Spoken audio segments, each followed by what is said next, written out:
The wagon wheels stopped turning, and 8-year-old Clara May Benton's world shattered in the dust of the Wyoming frontier. "Get out," her stepmother hissed, abandoning her on the merciless Oregon Trail.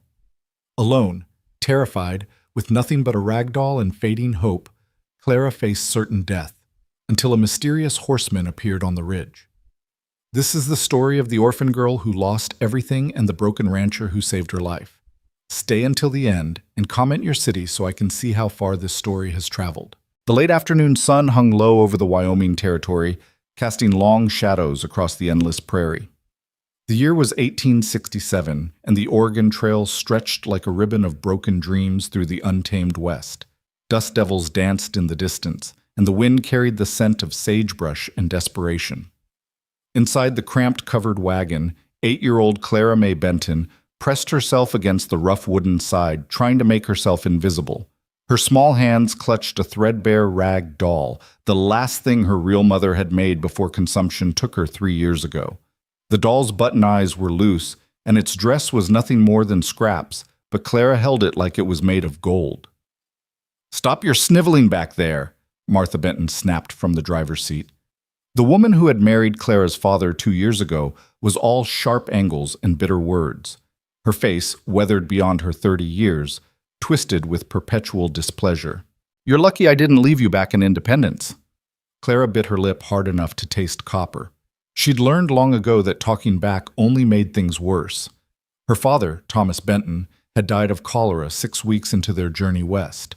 One moment he was walking beside the wagon, talking about the green valleys of Oregon.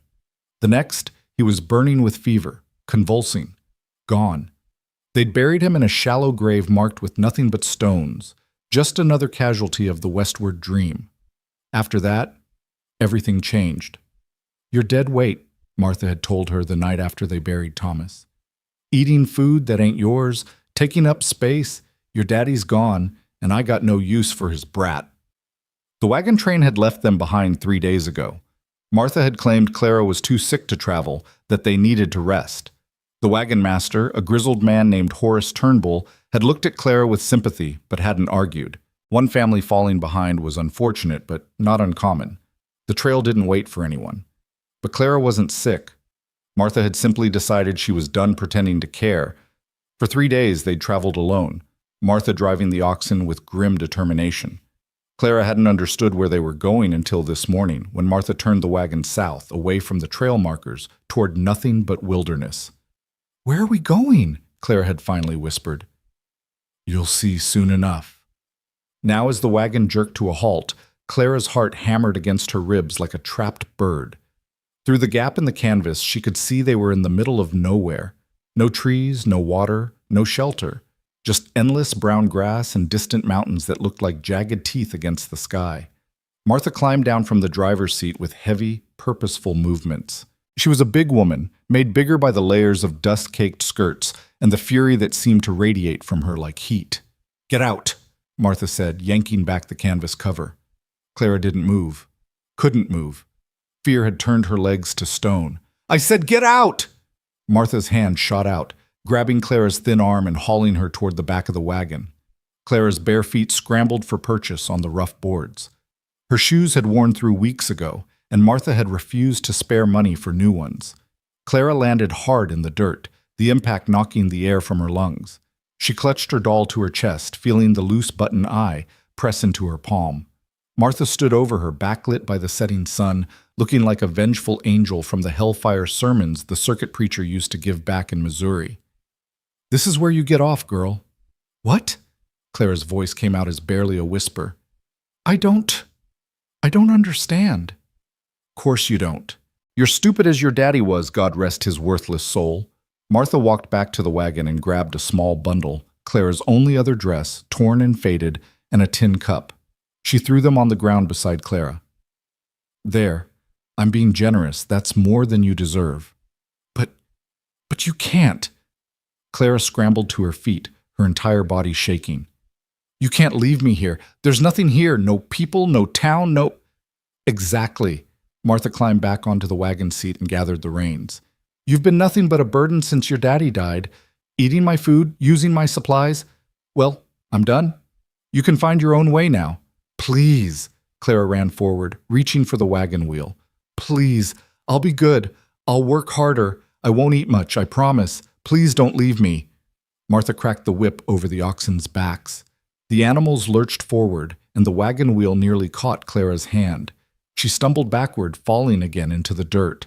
You'll die out here, Martha called back, not even turning around. But that ain't my problem no more. Your daddy should have thought about that before he up and died on me, leaving me with nothing but debts and a useless child. Please, Clara screamed, her voice breaking. Mama, please. But Martha Benton wasn't her mama, had never been her mama, and the word died in the empty air. Clara ran after the wagon, her bare feet pounding the hard-packed earth. Don't leave me, please, I'll die, please. But the wagon kept moving, pulling away faster than Clara's small legs could run. Within minutes, it was 50 yards away. Then 100. Then it was just a shape in the distance, a dark spot against the golden prairie, growing smaller and smaller until it disappeared over a rise. And then Clara was alone, completely, utterly alone. She stood in the middle of the vast emptiness, her breath coming in ragged gasps. The wind picked up, pulling at her thin dress and tangling her dark hair. The sun was sinking lower now, maybe an hour from the horizon. When it set, the temperature would drop. She knew that much from the nights in the wagon. The days were hot, but the nights were cold enough to see your breath. Clara looked down at her doll, at those loose button eyes that seemed to stare back at her with the same helpless terror she felt. What do we do now? She whispered. The doll, of course, didn't answer. Clara's mind raced through possibilities, but there were none. She was 8 years old, alone on the frontier with no food, no water, no shelter, and no idea where she was. The wagon train was days ahead, and she didn't know how to track them. Even if she did, they'd never take her back without an adult to claim her. Tears streamed down her cheeks, cutting tracks through the dust on her face. Mama, she whispered, thinking of her real mother, the one with kind eyes and gentle hands, the one who used to sing her to sleep. Mama, I'm scared. But her mama was 3 years in the grave, buried beside a Missouri creek on land someone else owned now. Clara sank down in the dirt, wrapping her arms around her knees. The prairie stretched endlessly in every direction, indifferent to her existence. A hawk circled overhead, riding the thermals. In the distance, she thought she heard the yip of coyotes, though it might have been her imagination. She was going to die here. The thought came with strange clarity. She would die of thirst in a day or two, or freeze tonight, or the coyotes would come, or she'd start walking and collapse from exhaustion. Maybe someone would find her bones someday, but probably not. The prairie swallowed things. People disappeared out here all the time. I don't want to die, she whispered to the doll. I'm not ready to die. The sun inched lower. Shadows grew longer. Clara knew she should move, should try to find water or shelter, but where? In which direction? Everything looked the same. Endless grass, distant mountains, and sky. So much sky it made her dizzy. She forced herself to stand. Her legs wobbled beneath her. We have to try, she told the doll. Mama would want us to try. Clara started walking north, back the way the wagon had come, following the faint wheel ruts in the dirt. Maybe she could find the main trail. Maybe another wagon train would come through. Maybe someone kind would take her in. Maybe. It was the only word that kept her feet moving. She walked for what felt like hours, but was probably only 30 minutes. Her feet, already tough from weeks of going barefoot, still protested against the sharp stones and prickly vegetation. The bundle Martha had thrown held her other dress and the tin cup, and Clara tied it to her waist with a strip of fabric, but it banged against her leg with every step. The sun was touching the horizon now, painting the sky in shades of orange and purple and deep red. It was beautiful in a terrible way. Clara had never felt so small, so insignificant. She was a tiny speck in an enormous world that didn't care whether she lived or died. Her throat was parched. She'd had water that morning from Martha's canteen, but that felt like a lifetime ago. The tin cup mocked her with its emptiness. I need water, she whispered. Please, God, I need water. But there was no water. No creek, no stream, no miracle spring bubbling up from the earth, just dry grass and drier air. Clara's legs began to shake. She'd barely eaten in days. Martha had been forgetting to feed her more and more often. Weakness pulled at her, urging her to sit down, to rest, to give up. "No," she said aloud, her voice cracking. "No, I won't." But even as she said it, her foot caught on a rock and she fell forward, landing hard on her hands and knees. The impact sent a jolt of pain up her arms. The doll flew from her grasp, landing a few feet away in the dirt. Clara knelt there, breathing hard, staring at the doll. Part of her wanted to just stay there, to let the cold night come, to let it be over. She was so tired. So tired of being scared, of being alone, of being unwanted. Slowly she crawled forward and picked up the doll. One of the button eyes had finally come loose, hanging by a single thread. Clara carefully pulled it free and tucked it into the tiny pocket of her dress. "I'll fix you," she promised. When we get somewhere safe, I'll fix you." If they got somewhere safe. She stood again, swaying slightly. The world tilted and spun. She was so thirsty, so hungry, so alone. Clara took another step, then another. She fixed her eyes on a distant ridge, barely visible in the fading light, and made that her goal. Just get to the ridge. Then she could rest. Just get to the ridge. Behind her, the vast empty prairie stretched endlessly. Ahead, the ridge seemed impossibly far. But Clara kept walking, one small bare foot in front of the other, because stopping meant dying, and she wasn't ready to die. Not yet. Oh. High on that distant ridge, Samuel Holt sat astride his black stallion, surveying his domain through a brass spyglass. At 42, he was the wealthiest rancher in 3 counties, owner of the sprawling Double H Ranch that stretched from the Medicine Bow Mountains to the Platte River Valley. His cattle numbered in the thousands. His horses were sought after from Denver to Cheyenne, and his name commanded respect, sometimes fear, throughout the Wyoming Territory. But none of it meant a damn thing. Samuel lowered the spyglass and rubbed his weathered face. He'd come up here to be alone, as he often did when the emptiness of his life became too much to bear. From this vantage point, he could see his ranch house in the valley below, a massive log structure with a wraparound porch built to house a family he'd never have. 10 years ago, his wife Catherine had died giving birth to their son. The boy had lived only 3 hours, just long enough for Samuel to hold him, to memorize his tiny face, to name him Thomas before he stopped breathing. They were buried together in the family plot on the hill behind the ranch, beneath a cottonwood tree Catherine had loved. Samuel had buried his heart with them. He'd thrown himself into work, building the ranch into an empire, acquiring land and cattle and horses until he was the richest man for 300 miles. But wealth couldn't fill the silence in his house. Success couldn't ease the ache that woke him at 3 a.m., reaching for a wife who wasn't there. His housekeeper, Maria Alvarez, kept things running.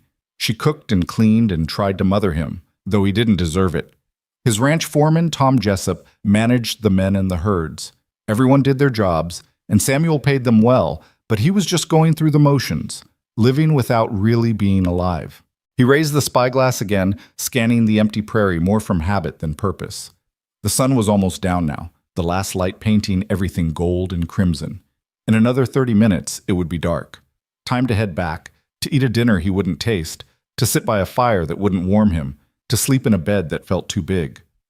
Movement caught his eye. Samuel adjusted the focus, training the spyglass on something small moving across the prairie. At first he thought it was an animal, maybe a young antelope or a coyote, but the movement was wrong, too deliberate. His breath caught. It was a child. A small figure in a light-colored dress stumbling across the open ground, heading roughly north. Even from this distance, Samuel could see how the child wavered, how each step seemed to take enormous effort. What in God's name? He scanned the surrounding area, looking for a wagon, for adults, for any explanation of why a child would be out here alone as darkness fell. There was nothing. No one.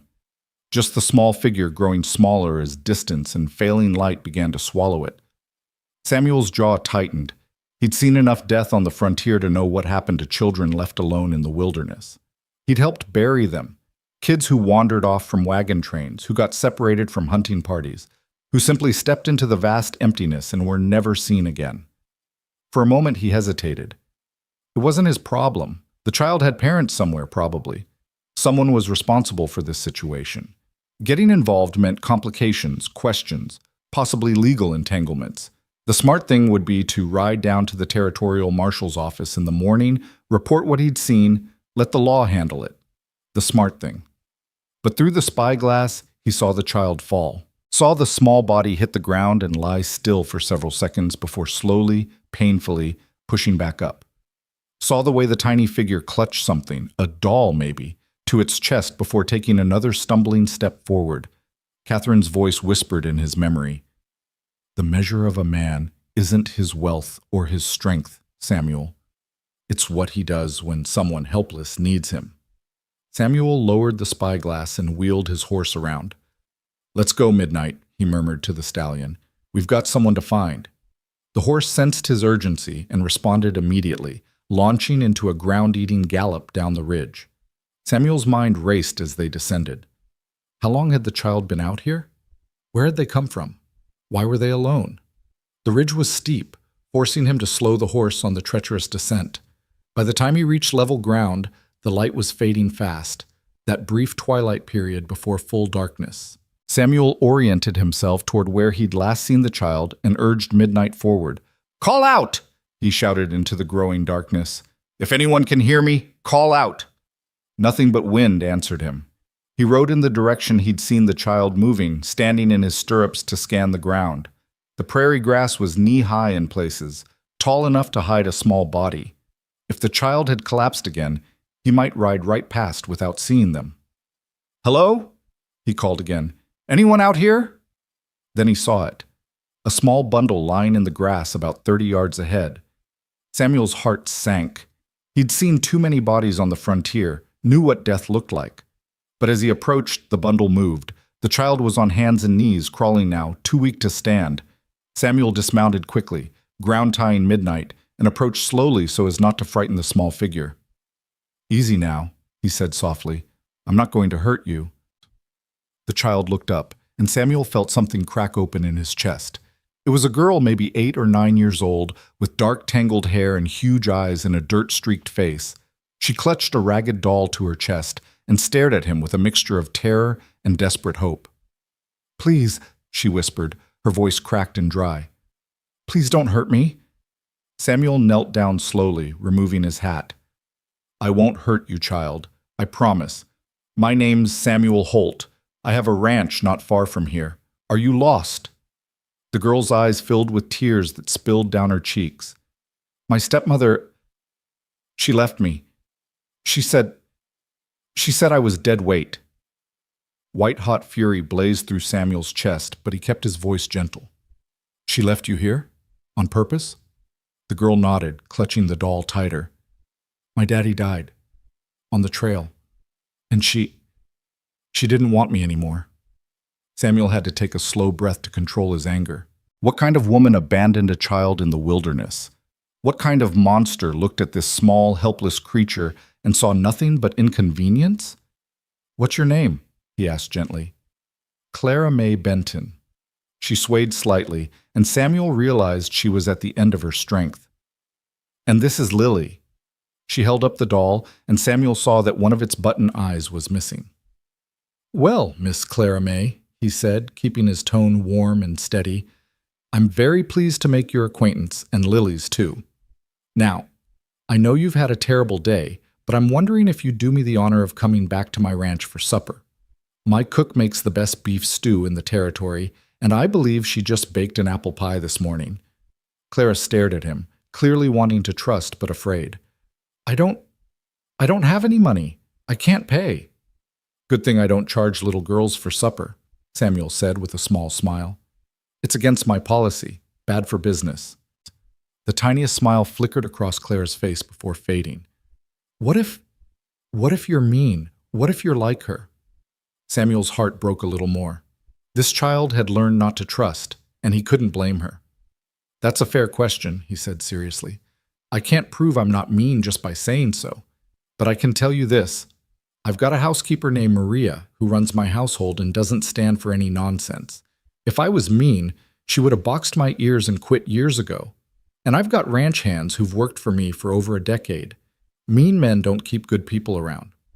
Clara considered this, her young mind working through the logic. Finally, she nodded slightly. Okay. Okay, you'll come. Yes, sir. Good. Samuel stood and held out his hand. Can you stand? Clara tried, but her legs buckled. Samuel caught her before she fell, feeling how light she was, how thin beneath the threadbare dress. Fury at her stepmother blazed anew, but he pushed it down. Right now, this child needed help, not his anger. Here, he said gently. I'm going to pick you up and put you on my horse. Is that all right? Clara nodded, too exhausted to protest. Samuel lifted her carefully. She weighed almost nothing, and settled her in the saddle. She clutched her doll with one hand and gripped the saddle horn with the other. Samuel mounted behind her, one arm around her waist to keep her steady. Just lean back against me, he said. I won't let you fall. As they started back toward the ranch, Clara's head dropped against his chest.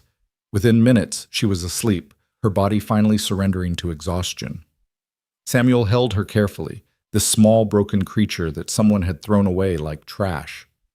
The ranch house was lit up in the distance, warm lamplight glowing in the windows. As they rode closer, Samuel found himself thinking about empty rooms that had stayed empty for 10 years. About a nursery he couldn't bear to enter. About toys packed away in a trunk, waiting for a child who would never play with them.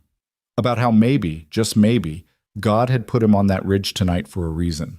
The horse's steady rhythm lulled Clara deeper into sleep as they approached the ranch.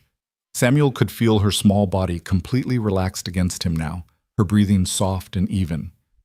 In her hand, the ragged doll hung limply, and Samuel found himself wondering about the story behind it, who had made it, when, and with what hopes for this child's future. The Double H Ranch spread before them in the gathering darkness like a small town unto itself. The main house dominated the landscape, a 2-story log structure with broad porches and river stone chimneys. Flanking it were the bunkhouse where his ranch hands lived, the massive barn that could shelter 50 horses, the smokehouse, the spring house, and various outbuildings that supported the operation of a working cattle empire. Corrals stretched in neat geometric patterns, and beyond them, thousands of acres of prime grazing land rolled toward the mountains. Samuel had built all of this with Catherine in mind, planning for the family they would raise, the dynasty they would create. Now it stood as a monument to dreams that had died with her. As they entered the main yard, the front door burst open and Maria Alvarez rushed out, wiping her hands on her apron. She was a sturdy woman in her early 50s with steel gray hair pulled back in a severe bun, but her dark eyes were warm and intelligent. She'd been with Samuel since before Catherine died, had held him when he wept at his wife's graveside, had kept the household running when he wanted to crawl into a bottle and never come out. "Senor Samuel," she called in her accented English. "Where have you been? Dinner is getting cold and—" She stopped abruptly when she saw the child in his arms. "Dios mío, who is this?" "Her name's Clara May," Samuel said quietly, dismounting carefully so as not to wake her. "I found her on the prairie, abandoned." Maria's expression shifted from surprise to fury to tender compassion in the space of a heartbeat. "Abandoned? Who would—" She cut herself off, moving closer to examine the child. Her practiced eyes took in the dirty face, the tangled hair, the too thin body beneath the threadbare dress. "Bring her inside. Quickly, before the night air makes her sick." Samuel carried Clara up the porch steps and into the house. The warmth hit him immediately. Maria always kept the fires burning and the lamps lit, refusing to let the house become as cold and empty as Samuel's heart. She led him upstairs to one of the unused bedrooms, turning down the quilts on a 4-poster bed that dwarfed the small figure in his arms. "Should I wake her?" he asked. "No, let her sleep. But we need to get her out of these rags and cleaned up. She probably has not bathed in weeks." Maria moved to the washstand and poured water from the pitcher into the basin. "You go. This is women's work." Samuel hesitated, looking down at Clara's sleeping face. Even in rest, there was tension around her eyes, a wariness that no child should carry. "Who did this to her?" Maria asked softly. "Her stepmother.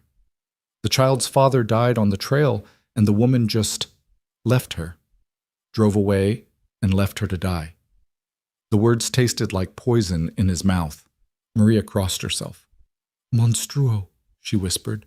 "Monster. But God sent you to find her, see? You were meant to be there. Maybe. Samuel carefully laid Clara on the bed, and she immediately curled into a ball, still clutching her doll. I'll leave you to it.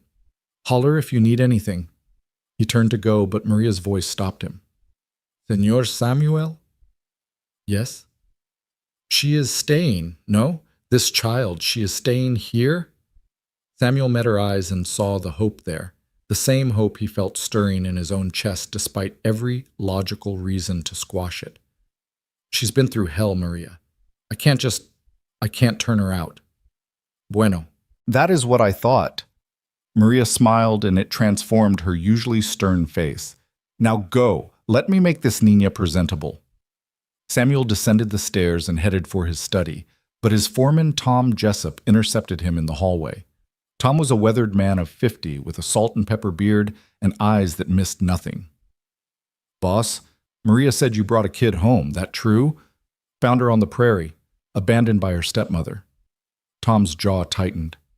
Christ, some people don't deserve to breathe the same air as decent folks. The girl all right? Exhausted, dehydrated, half-starved, but alive. Maria's seeing to her now. She got people? Anyone we need to contact? Samuel shook his head. Father's dead. The stepmother drove off and left her to die. Far as I'm concerned, that woman doesn't deserve to be called people. Agreed. Tom studied him carefully. You thinking of keeping her? The question hung in the air between them. Samuel hadn't voiced it yet, hadn't even fully formed the thought in his own mind, but hearing it spoken aloud made something click into place. I don't know yet, he said finally. But I won't send her to an orphanage, Tom. I won't have her passed from place to place like unwanted baggage. Tom nodded slowly. Might be good for you, for the house. It's been too quiet around here for too long. Don't get ahead of yourself. Right now she needs food and rest and safety. We'll figure out the rest later. But even as he said it, Samuel felt something shifting inside him, like ice breaking up after a long winter. He retreated to his study and poured himself a whiskey, staring into the fire without really seeing it. The house felt different tonight. The silence seemed less oppressive somehow, as if the simple presence of a child under his roof had changed the very air. Upstairs, Maria worked with gentle efficiency. She carefully undressed Clara, noting every bruise, every mark that spoke of rough treatment and hard travel.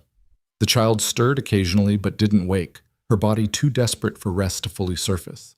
Maria filled the basin with warm water and began washing the dirt from Clara's face and arms, humming a Spanish lullaby her own mother had sung to her. The child's dark hair was matted and tangled, full of prairie dust, and who knew what else. It would need a proper washing, but that could wait until morning. As she worked, Maria found herself remembering another child, another time. Her own daughter, Elena, lost to fever when she was just 7 years old. That had been 30 years ago, back in Mexico before she and her husband came north. Carlos had died 10 years later in a mine collapse, leaving Maria alone in a foreign land. She'd found work at the Double H Ranch just before Catherine Holt had gotten pregnant. Catherine had been kind to her, treating her as a friend rather than a servant. When Catherine died in childbirth, Maria had mourned her almost as much as Samuel had. She'd stayed on because someone needed to keep the household running, but also because leaving felt like abandoning Catherine's memory. Now, looking down at this small, abandoned girl, Maria felt something stir in her heart that she'd thought long dead. The maternal instinct she'd buried with Elena, the fierce protectiveness that had no outlet for 3 decades. Pobrecita, she whispered, brushing Clara's damp hair back from her forehead. Poor little one, you have had such a hard road, but you are safe now. I promise you, you are safe. She dressed Clara in one of Samuel's old shirts. There were no children's clothes in the house. Hadn't been since Thomas was born and died in the same day. The shirt swallowed the child's small frame, but it was clean and soft. Maria tucked her under the quilts, adjusting the ragged doll so it lay beside her on the pillow. For a long moment, Maria simply stood there, watching Clara sleep. Then she made the sign of the cross and whispered a prayer of thanks that Samuel had been on that ridge tonight, that God had put him in the right place at the right time. Downstairs, she found Samuel still in his study, staring at nothing. She is clean and sleeping, Maria reported.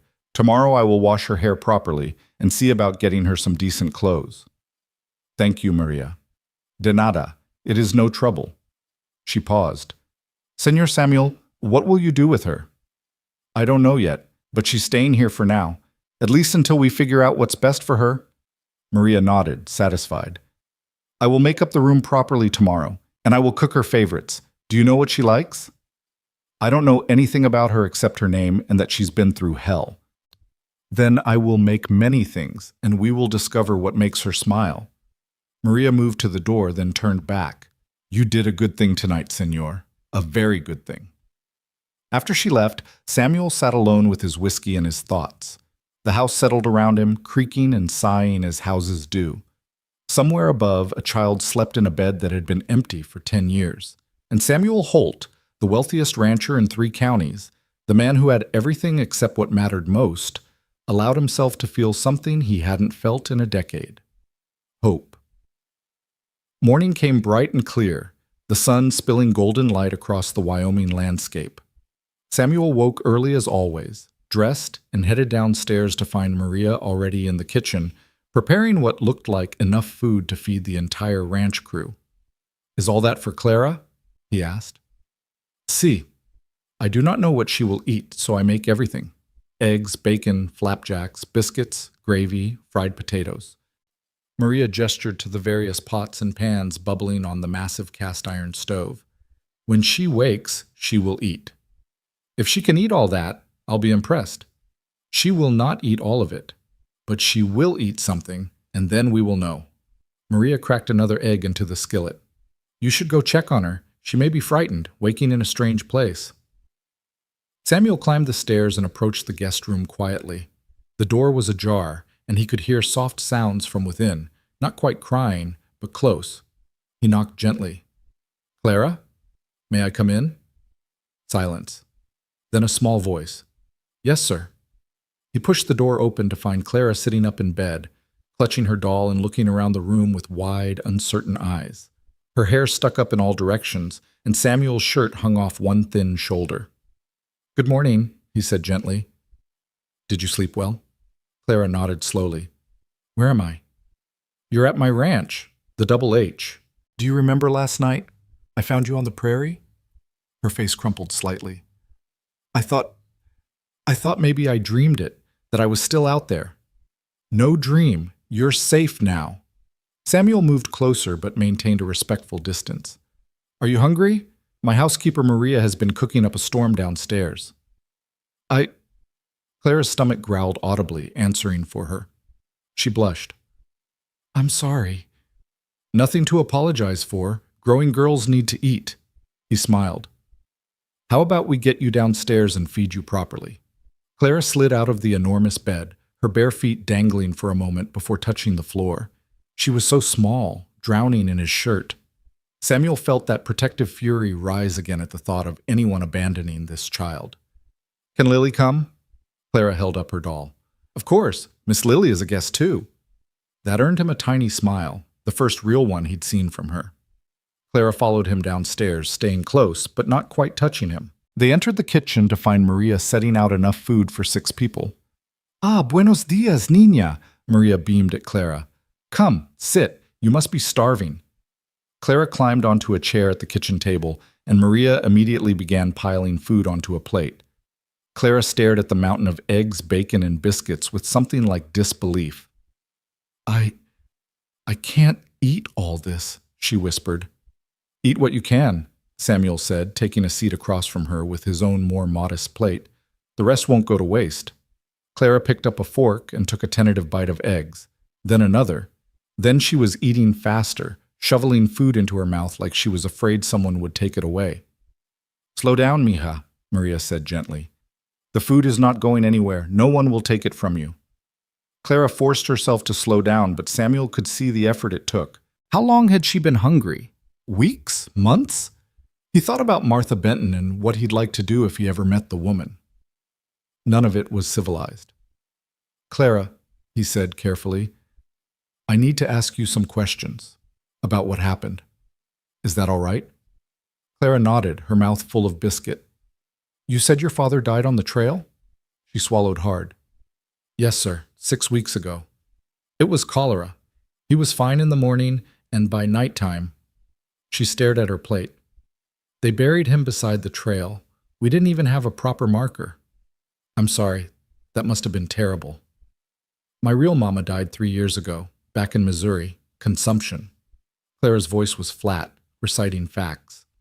Papa said we needed a new start, so he married Martha, and we joined a wagon train headed for Oregon, but then he died, and Martha said I was dead weight. Maria made a distressed sound and crossed herself. Did she hurt you? Samuel asked quietly. Before she left you? Clara shook her head. Not really. She hit me sometimes, but mostly she just didn't care. After Papa died, she stopped pretending to be nice. She said I ate too much food and took up too much space, and she wished Papa had left me behind in Missouri. That woman deserves— Maria cut herself off, glancing at Clara. She deserves God's judgment. Do you have any other family? Samuel asked. Grandparents, aunts or uncles? No, sir. Papa said we were all that was left of the Bentons. His parents died before I was born, and Mama's family didn't want anything to do with us after she married Papa. They said he was beneath her. Clara took another bite of bacon. What's going to happen to me now? It was the question Samuel had been dreading. I don't know yet, but you're welcome to stay here while we figure it out. You're safe. You'll be fed and clothed and cared for. That's a promise. Clara studied him with those two old eyes. Why are you being nice to me? You don't even know me. Because it's the right thing to do. Because no child should be abandoned to die. Because— Samuel paused, searching for words. Because everyone deserves kindness, especially people who haven't received enough of it. Something flickered in Clara's expression, a cautious hope tempered by experience. She'd been disappointed before. She'd learned not to trust. Samuel could see it in every line of her small body, in the way she held herself ready to run at any moment. Finish your breakfast, he said gently. Then Maria will help you get properly cleaned up and find you some clothes that actually fit. After that, if you're feeling up to it, I thought maybe I could show you around the ranch. We have horses. Do you like horses? For the first time, Clara's face lit up. I've never been on a horse. Well, except last night on yours, but I was mostly asleep. Then we'll fix that today. Every person who lives at the Double H needs to know how to ride. He paused, realizing what he'd said. If you want to learn, that is. Yes, Clara said, then immediately looked embarrassed by her enthusiasm. I mean, yes, sir, I'd like that. Good. It's settled then. After breakfast, Maria whisked Clara away for a proper bath. Samuel could hear water being heated, doors opening and closing, Maria's voice offering soft encouragements. He retreated to his study to deal with ranch business, trying to focus on account books and shipping schedules, but his mind kept drifting upstairs. What was he doing? He'd brought a child into his home on impulse, made promises he wasn't sure he could keep. The sensible thing would be to contact the territorial authorities, let them place Clara in an orphanage, or find her a suitable family. He was a middle-aged bachelor rancher with no experience raising children. What did he know about little girls? But every time he thought about sending her away, he remembered how she'd looked on the prairie, small and alone and terrified. He remembered the feel of her slight weight in his arms, the way she'd clung to that ragged doll like it was all she had left in the world, which it probably was.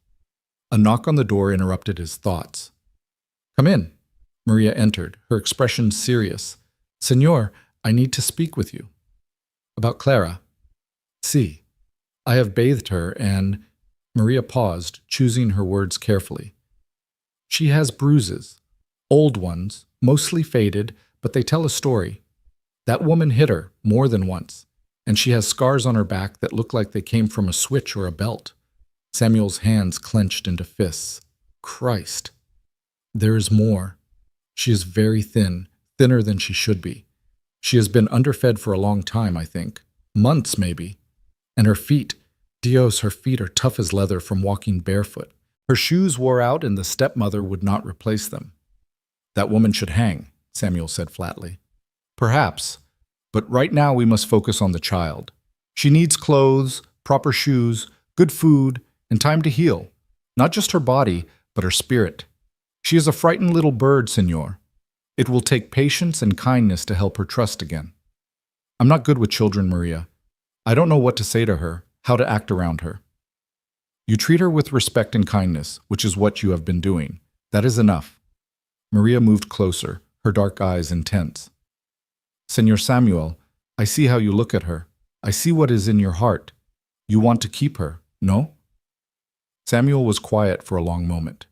Then, yes, God help me, yes, but wanting something doesn't make it right or possible. Why not possible? I'm a single man. The law might not allow it. And even if they do, what do I know about raising a daughter? I'd probably make a mess of it. You would not be alone. I am here. And you underestimate yourself, senor. You have a good heart, even though you have kept it locked away for 10 years. Maria's voice softened. That little girl needs a father. And you, I think, need a daughter. Sometimes God gives us what we need in unexpected packages. Before Samuel could respond, they heard light footsteps on the stairs.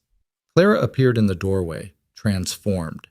Maria had washed and braided her dark hair, revealing delicate features beneath the grime. She wore one of Maria's dresses, hastily altered to fit, and actual shoes, old ones of Maria's, stuffed with fabric to make them fit Clara's small feet. Well now, Samuel said, his throat tight. Don't you look fine? Clara twisted shyly, smoothing the skirt.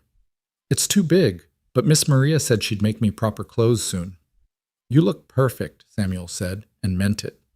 Ready to see the ranch? Clara nodded eagerly, and they headed outside into the bright morning. The ranch was in full swing now, horses being led to corrals, ranch hands moving between buildings, the distant sound of cattle lowing in the fields. The air smelled of hay and horses, and the peculiar scent of high prairie grassland. Samuel led Clara toward the main barn, aware of the curious glances from his men. He'd have to tell them something, but that could wait. Right now he wanted to see Clara smile again. In the barn, a dozen horses occupied the stalls, munching hay and swishing their tails at flies. Clara's eyes went wide. They're so big, she breathed. These are the workhorses and a few of my personal mounts. The rest of the herd is out in the pastures. Samuel walked down the row of stalls. This is Midnight. You met him last night. That's Thunder, and that's Sage, and over there is Buttercup. Buttercup? Clara giggled at the name. She's a gentle old mare, sweetest horse you'll ever meet. I thought maybe she could be your horse, if you'd like. Clara's mouth fell open.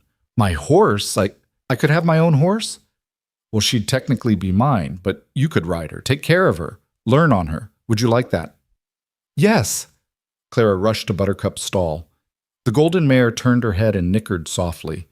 Clara reached out tentatively, and Buttercup nuzzled her hand, searching for treats. Samuel felt something warm unfold in his chest. Here, he said, pulling a sugar cube from his pocket.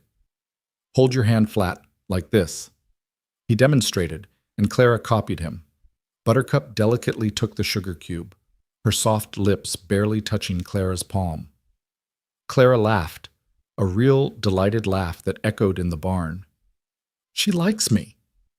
Of course she does. Buttercup has excellent taste. Samuel pulled out another sugar cube and handed it to Clara. You want to try giving her one yourself? For the next hour, Samuel showed Clara around the ranch, introducing her to the animals, explaining how everything worked. Clara absorbed it all with the quick intelligence of a bright child who'd been denied education and stimulation. She asked questions, good questions, and Samuel found himself enjoying the role of teacher. They were examining the new foals in the paddock when Tom Jessup approached, hat in hand. Boss, got a minute? Sure, Tom. Clara, you stay right here by the fence, all right? Don't climb over. Yes, sir. Samuel walked a few paces away with Tom, who glanced back at Clara before speaking in a low voice. Word's getting around among the men about the girl. They're curious. I imagine they are. You planning on keeping her? I don't know yet, but she's staying for now. Tom nodded slowly. The men won't have a problem with it. They're good boys, most of them. Just wanted you to know that folks will talk. Single man raising a young girl. Some people might not understand. Let them talk. I've never cared what people thought before, and I'm not about to start now. Fair enough. Oh, and Maria sent me to tell you lunch is ready. She says the little one needs to eat regularly if she's going to put meat on her bones. Samuel turned back to find Clara still at the fence, watching the foals play with such longing on her face that it hurt to see. "Clara, time for lunch. Can I come back after, to see the horses?" "You can come back any time you want. You live here now." The words were out before Samuel fully thought them through, but once said, he didn't want to take them back. Clara's face transformed, hope and uncertainty warring in her expression. "I do? Really?" "Really, for as long as you need, or want." Clara ran to him and before he could react, wrapped her thin arms around his waist. "Thank you," she whispered. "Thank you, thank you, thank you." Samuel stood frozen for a moment, then carefully, tentatively, placed his hands on her small shoulders. "You're welcome, Clara May." They walked back to the house together, Clara chattering now about the horses and the foals, and did he think she could learn to ride soon? Maybe tomorrow? Samuel listened and answered, feeling the ice around his heart continuing to crack and thaw. Maria had lunch waiting, thick sandwiches and fresh lemonade. Clara ate with better manners this time, no longer afraid the food would vanish. Afterward, Maria announced she had sewing to do, and would Clara like to help? "I don't know how to sew very good," Clara admitted. "Then I will teach you. Every young lady should know how to sew." Maria led her toward the sitting room, leaving Samuel alone with his thoughts, once again. He walked through the house, seeing it with new eyes. The empty rooms that had haunted him now seemed full of possibility. The silence that had oppressed him felt different, with Clara's voice occasionally drifting from the sitting room, asking questions about stitches and seams. That evening, after another enormous dinner that Clara only partially conquered, Samuel suggested she might like to see the library. The room had been Catherine's favorite, filled floor to ceiling with books she'd collected from Denver and even as far as San Francisco. Clara's eyes went wide. "I've never seen so many books." "Can you read?" "Yes, sir. Mama taught me before she died, but I haven't had any books since then. Martha said they were a waste of space." Samuel felt that now familiar fury at the woman's name. "Well, you have all the books you could want now. Take your time. Look around. If you find one you'd like, you can take it to your room." Clara moved reverently among the shelves, trailing her fingers over the spines. She pulled out a volume of fairy tales and hugged it to her chest. "Can I really keep this? In my room? It's yours. All of these are yours to read whenever you want." That night, after Maria had tucked Clara into bed, Samuel stood in the doorway of her room, watching her sleep. She looked peaceful now, her face relaxed in sleep, one hand resting on her doll, the book of fairy tales on the bedside table. "You are thinking very hard, Señor," Maria said softly, appearing beside him. "I'm thinking I have no idea what I'm doing. None of us do. But you are doing it anyway, and that is what matters." Maria touched his arm. "She is already different than she was this morning, already less frightened. You give her something she has not had in a long time." "What's that?" "Safety, kindness, a home," Maria smiled. "Do not overthink this, Señor Samuel. Your heart knows what to do. Let it lead." As Samuel lay in his own bed later that night, he thought about the day, about Clara's laughter in the barn and her wonder in the library and the way she'd hugged him. He thought about empty rooms that might not have to stay empty anymore, about a future that might include more than just work and whiskey and waiting to die. For the first time in 10 years, Samuel Holt allowed himself to imagine something beyond survival. He allowed himself to hope that maybe, just maybe, God had given him a second chance at the family he'd lost. And he fell asleep with a prayer on his lips, that he would be worthy of the trust he saw in Clara's eyes, that he could protect her and help her heal, that he could be the father she deserved. In the next room, Clara slept deeply, dreaming of horses and books and a big house full of warmth. And for the first time since her real mother died, she felt safe. The days that followed settled into a rhythm that surprised Samuel with its naturalness. Each morning, Clara would wake to sunlight streaming through her window and the smell of Maria's cooking wafting up from the kitchen. She'd dress in the simple clothes Maria had quickly sewn for her, 3 dresses now, all properly fitted, and undergarments that actually belonged to a child instead of being makeshift alterations. Her feet had real shoes, sturdy leather boots that Maria had ordered from the general store in town.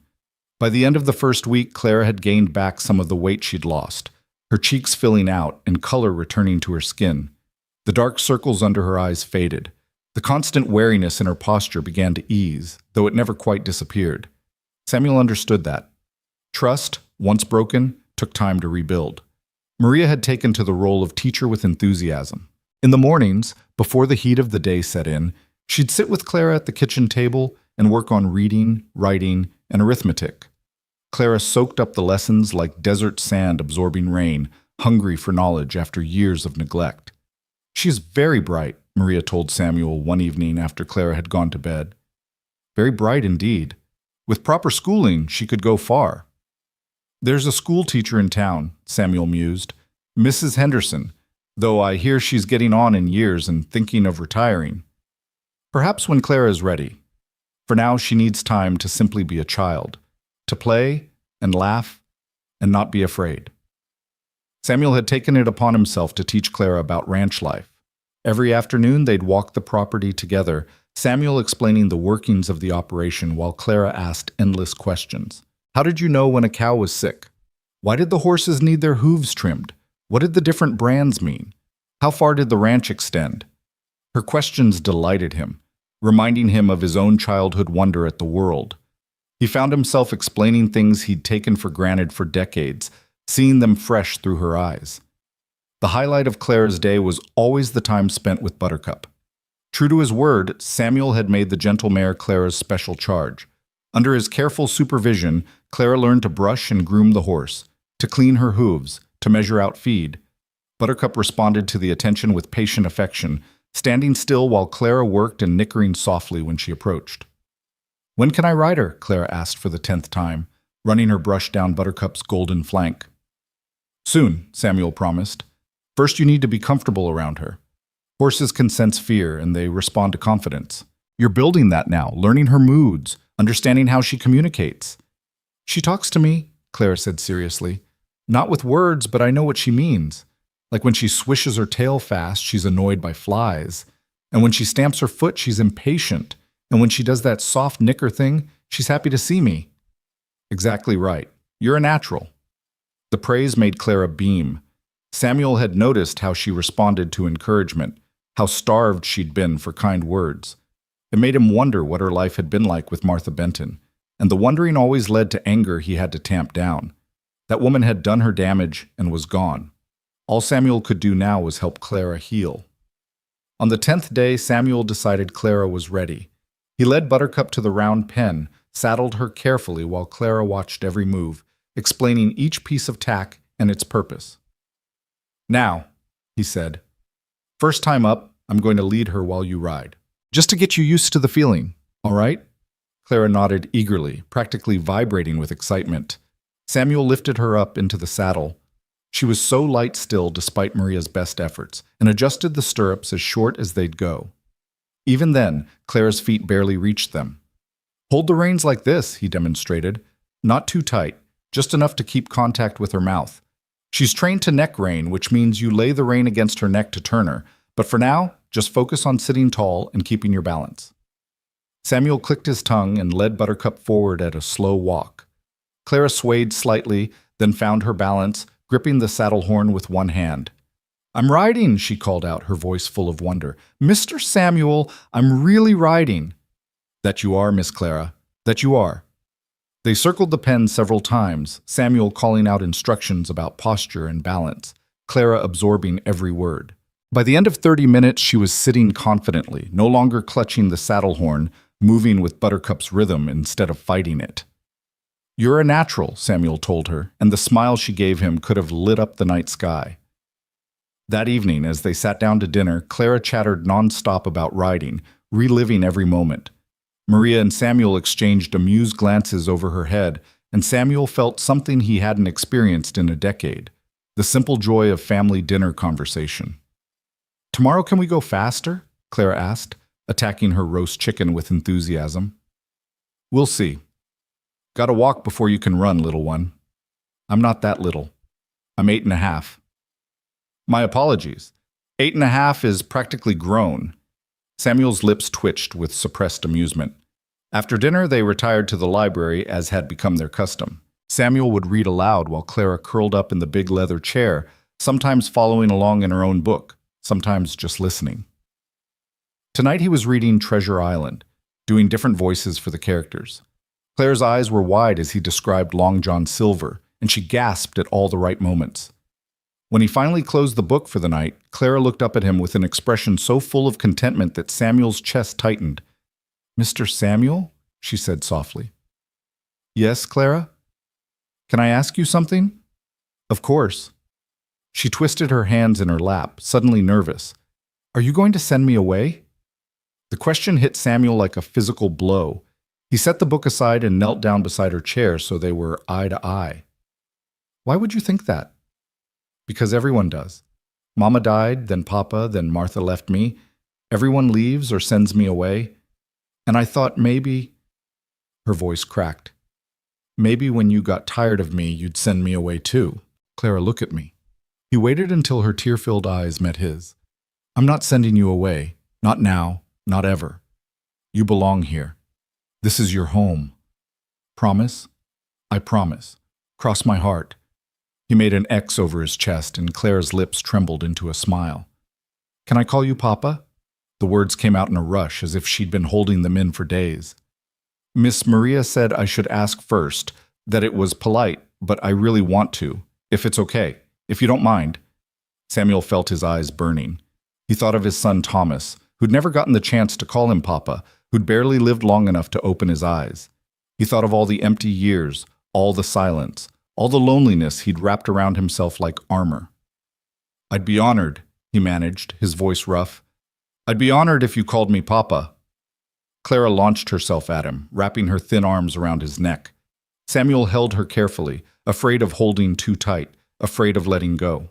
This small, fierce creature who'd been thrown away like trash had somehow found the one crack in his armor and slipped through. "Papa?" she whispered against his shoulder, testing the word. "Papa." "That's right, sweetheart. I'm your papa now." They stayed like that for a long moment before Clara pulled back, wiping her eyes. "Does this mean Miss Maria is like my mama?" Samuel smiled gently. "Maria loves you very much, but she's not your mother. Your mama was Elizabeth Benton, and she loved you too. We can't replace her, and we shouldn't try. But Maria and I, we'll take care of you. We'll be your family." Clara nodded slowly, processing this. "Okay. Can I still call her Miss Maria?" I think she'd like that. That night, when Samuel tucked Clara into bed, a ritual they'd fallen into naturally, she held his hand and looked up at him with those serious dark eyes. "Papa?" "Yes, sweetheart." "Thank you for finding me. On the prairie. Thank you for not riding away." Samuel's throat tightened. "Thank you for trusting me, for giving an old cowboy a chance to be someone's papa again." He kissed her forehead, something he'd never done before, and Clara's eyes drifted closed with a smile on her lips. As Samuel descended the stairs, he found Maria waiting in the hallway, her expression knowing. "She called you Papa." "She did." "And what did you say?" "I said yes." Maria's eyes glistened. "Bueno. Very good, Señor Samuel, or should I say, Papa Samuel." He laughed, surprising himself. "Just Samuel to you, Maria. Always." "She is healing," Maria said softly. "I see it every day. The fear in her eyes, it grows less. The nightmares come less often. She is beginning to trust that this is real, that we will not abandon her. She still has nightmares? See. Sometimes she cries out in the night. I go to her and she tells me she dreamed Martha came back for her, or that she is alone on the prairie again. But the dreams are becoming less frequent." Samuel's jaw tightened. "If I ever see that woman, you will do nothing, because you are a good man and because Clara needs you here, not in jail for assault." Maria's voice was firm. "The best revenge is Clara's happiness. Let that woman live with what she did. That is punishment enough." 3 weeks after Clara's arrival, Samuel made his monthly trip to town for supplies. He usually went alone, but today Clara begged to come along, and he found he couldn't refuse her. Maria made a list of items she needed, and they set out in the wagon drawn by 2 sturdy horses. The town of Medicine Bow was small but growing, positioned along the railroad line that had been completed a few years earlier. It boasted a general store, a saloon, a church, a small schoolhouse, and various other establishments necessary to frontier life. As Samuel drove the wagon down the main street, he was aware of the curious looks directed at Clara sitting beside him. "Stay close to me," he told her quietly. "Town can be overwhelming if you're not used to it." Clara nodded, her eyes wide as she took in the bustle of activity.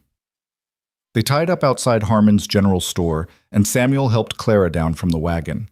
Inside, the store smelled of coffee and pickles and new fabric.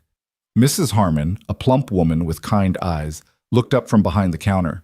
"Mr. Holt, good to see you. And who's this young lady?" Before Samuel could answer, Clara spoke up clearly. "I'm Clara May Benton. I live at the Double H Ranch now."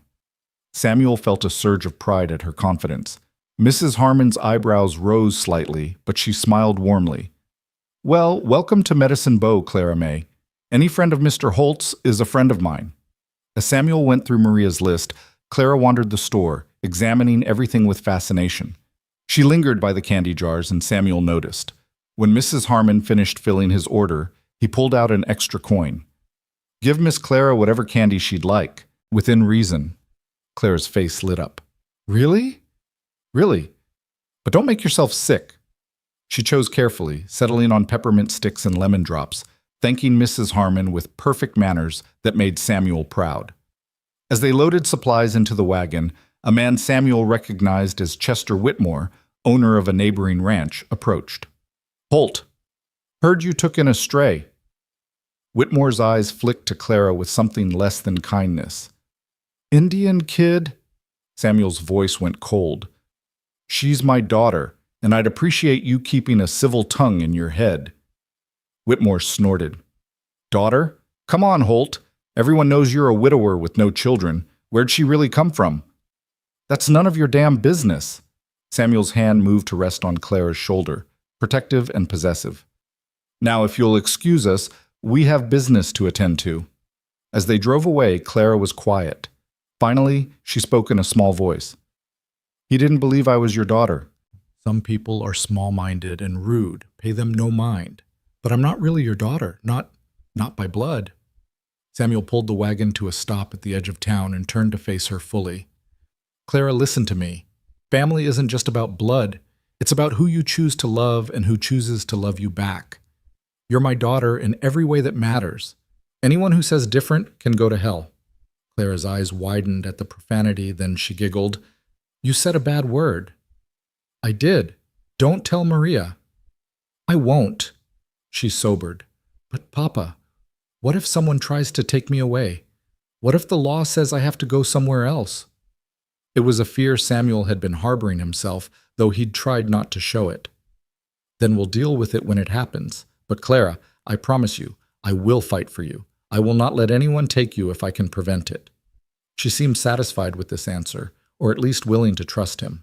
They drove home in companionable silence, Clara munching on her peppermints and Samuel thinking about Chester Whitmore's words. The man had a point, even if he'd been rude about it. Samuel had no legal claim to Clara. If someone challenged him, if the territorial authorities got involved, he could lose her. The thought was unbearable. That evening, after Clara had gone to bed, Samuel sat in his study with a whiskey in his thoughts. Maria found him there, brooding. "What troubles you, senor?" "Whitmore made some comments today. About Clara. About my right to keep her." Maria settled into the chair opposite him. "And what did you tell him?" "To mind his own business." "But Maria, he's right. I have no legal claim to her. If Martha Benton came back, or if the Children's Aid Society got involved, they could take her away. Then we must make sure you have a legal claim." "How? I'm a single man. The courts prefer to place children with married couples, families. Even if I petitioned to adopt her, they might refuse." Maria was quiet for a long moment. Then she said carefully, "Then perhaps you should not be a single man." Samuel looked at her sharply. "What are you suggesting?" "I am suggesting that you consider marriage. Not for love necessarily, but for Clara's sake. A marriage of convenience to give you the legal standing to keep her safe." "That's—" Samuel trailed off, unsure how to finish. "Dishonest? Pragmatic? Desperate? Who would agree to such an arrangement?" Maria met his eyes steadily. "I would." The words hung in the air between them. Samuel stared at her, his mind racing. Maria Alvarez had been his housekeeper for over a decade. had seen him through his darkest days, had helped him survive Catherine's death. She was competent, kind, and devoted to Clara already. "You'd marry me? For Clara?" "For Clara, yes, but also for other reasons." Maria's voice was calm, measured. "I am not a young woman anymore, Senor Samuel. I have no family, no prospects, no security beyond my position here, and I have grown to care for you both very deeply. This house, it feels like home now. Clara feels like the daughter I lost. If marrying you would protect her, would give her the family she deserves, then yes, I would do it. Maria, I can't ask you to... You are not asking. I am offering." She leaned forward, her expression earnest. "I know you do not love me. Not the way you loved Catherine. I am not asking for that. I am offering a partnership, a practical arrangement that benefits us all. You get the legal standing to protect Clara. Clara gets a complete family, and I get..." She paused. "I get to be part of something good, something that matters."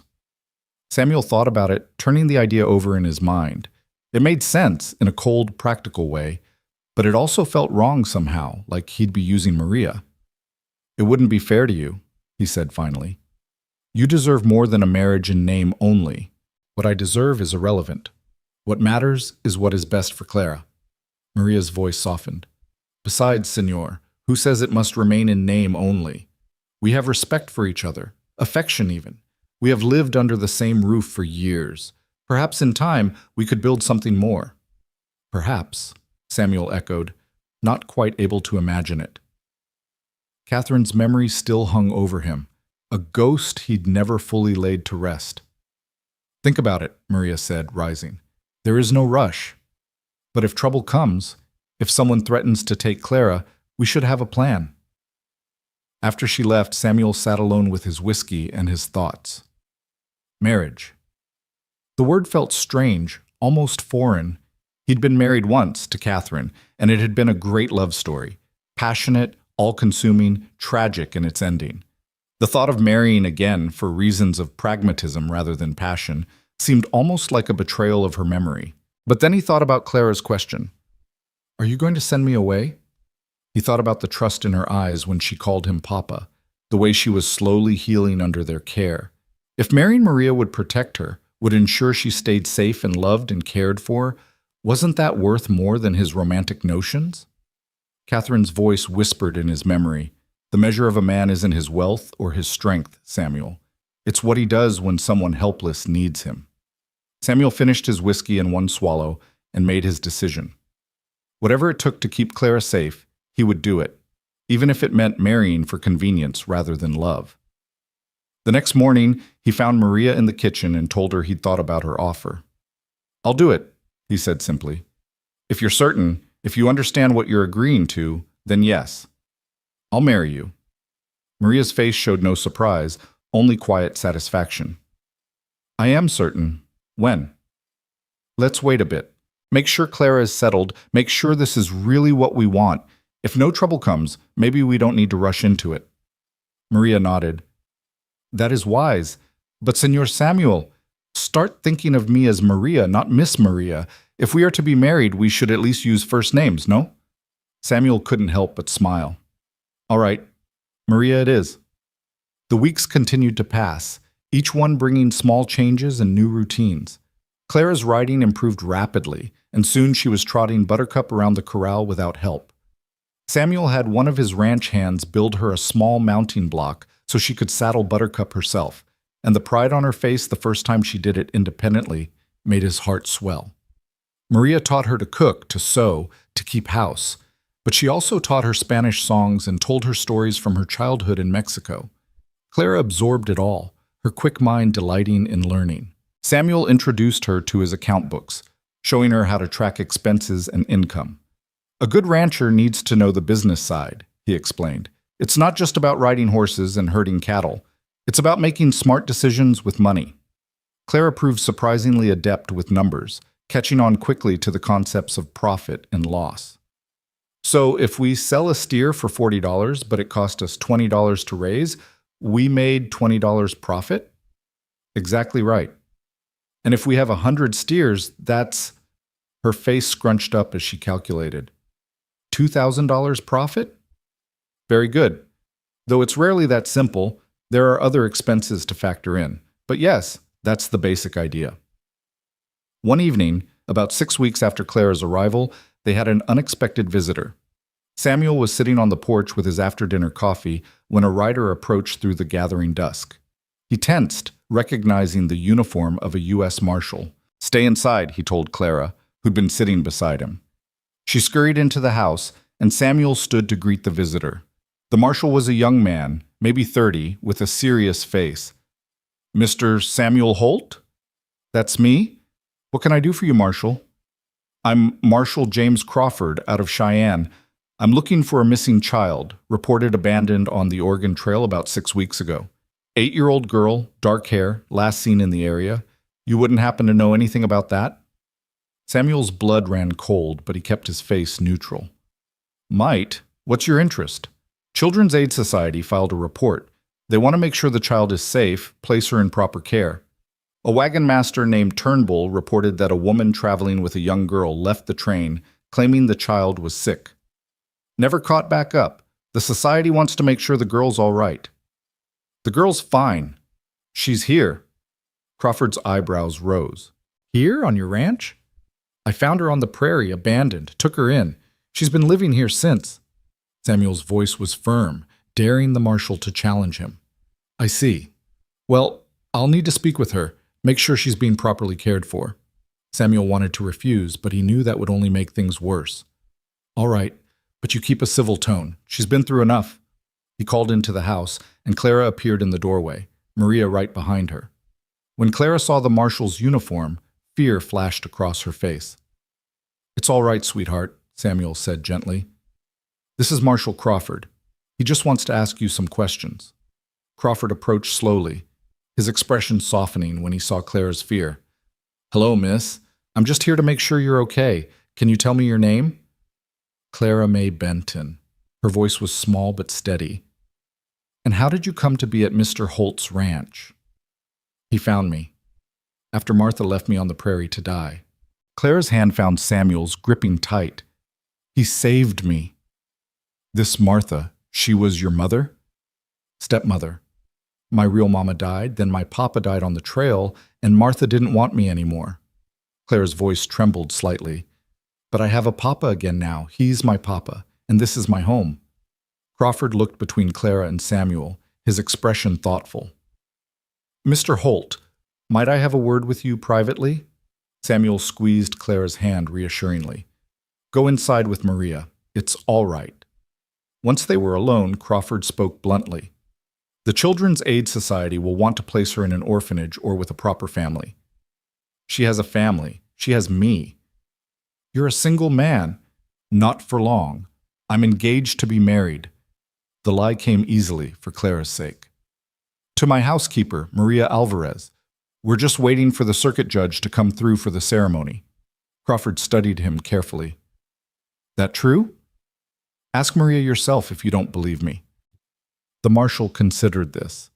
"The girl seems healthy, well-fed, well-dressed, clearly cared for, and she says you're her father now."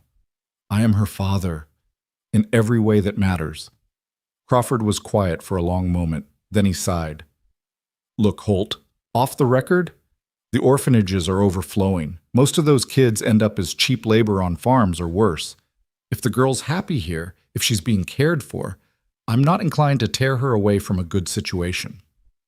Samuel felt hope surge in his chest. "So you'll leave her with me?"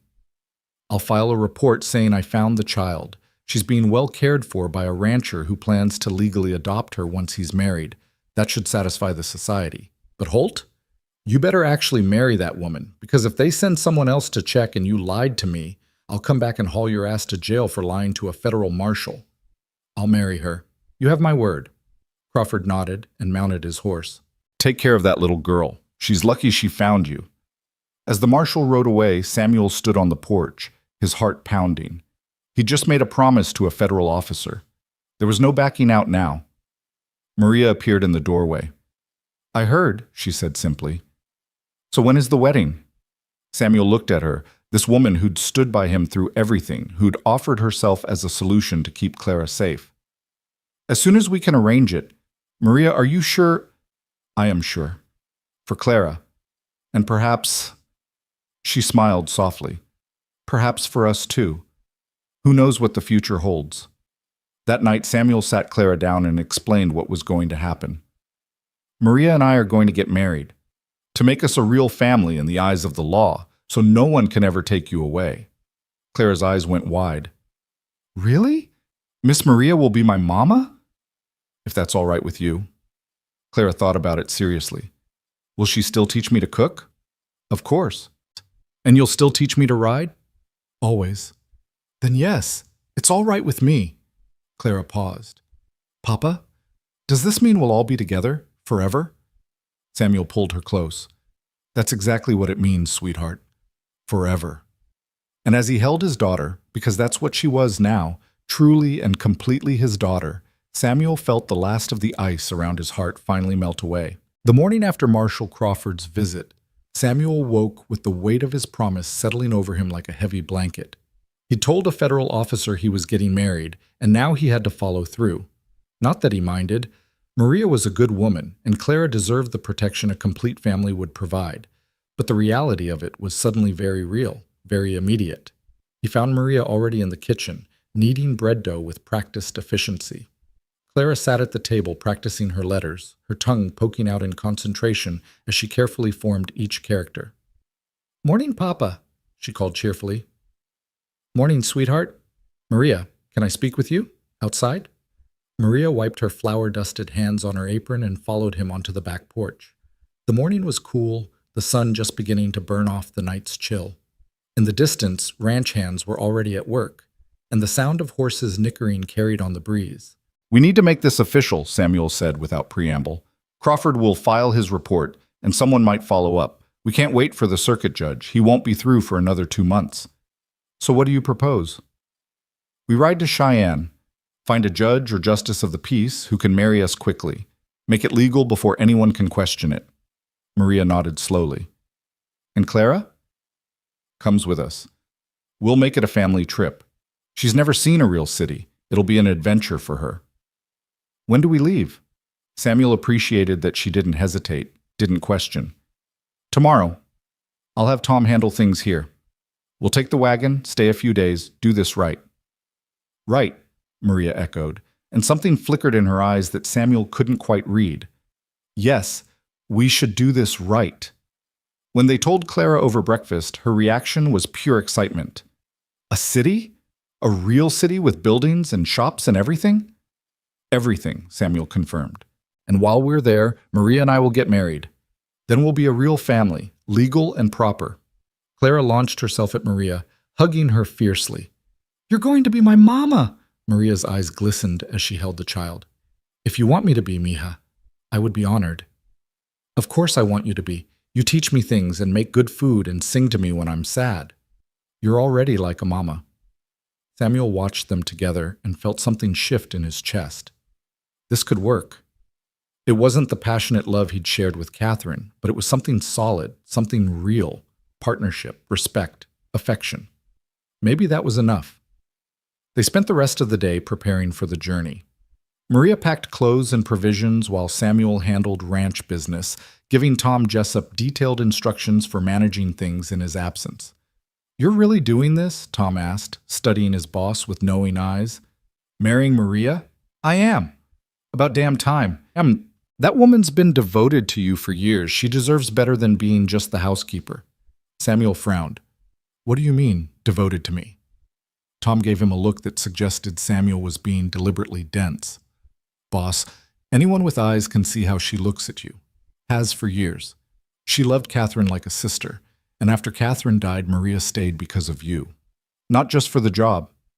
The revelation hit Samuel like a physical blow. He'd been so wrapped up in his own grief, his own pain, that he'd never considered Maria might have feelings for him beyond professional loyalty. Had she loved him all this time while he mourned another woman? "I didn't know," he said quietly. "Well, now you do. Treat her right, boss. She's a good woman, and she's been patient enough for a saint." That evening, as they finished packing, Samuel found himself watching Maria with new eyes. The way she smiled at Clara's chatter, the competent way she moved through the house, the quiet strength she'd always possessed.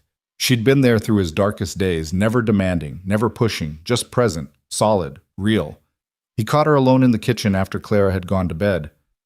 "Maria, can I ask you something?" "Of course." "Why did you offer to marry me?" "The real reason." Maria's hands stilled on the dish she was washing. For a long moment she didn't speak. Then she said quietly, "Because I love her. Clara. She has filled a hole in my heart I did not know was still bleeding. And because—" She turned to face him, her dark eyes steady. "Because I have cared for you for a very long time, Samuel Holt, not as an employer, as a man. I watched you grieve, watched you build walls around your heart, watched you survive but not live, and I waited, because that is what you do when you love someone. You wait." Samuel felt his throat tighten.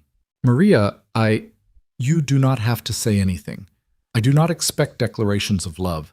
I know your heart still belongs to Catherine, and I have made my peace with that. But I also know that people can love more than once, in different ways. I am patient. I can wait longer if I must."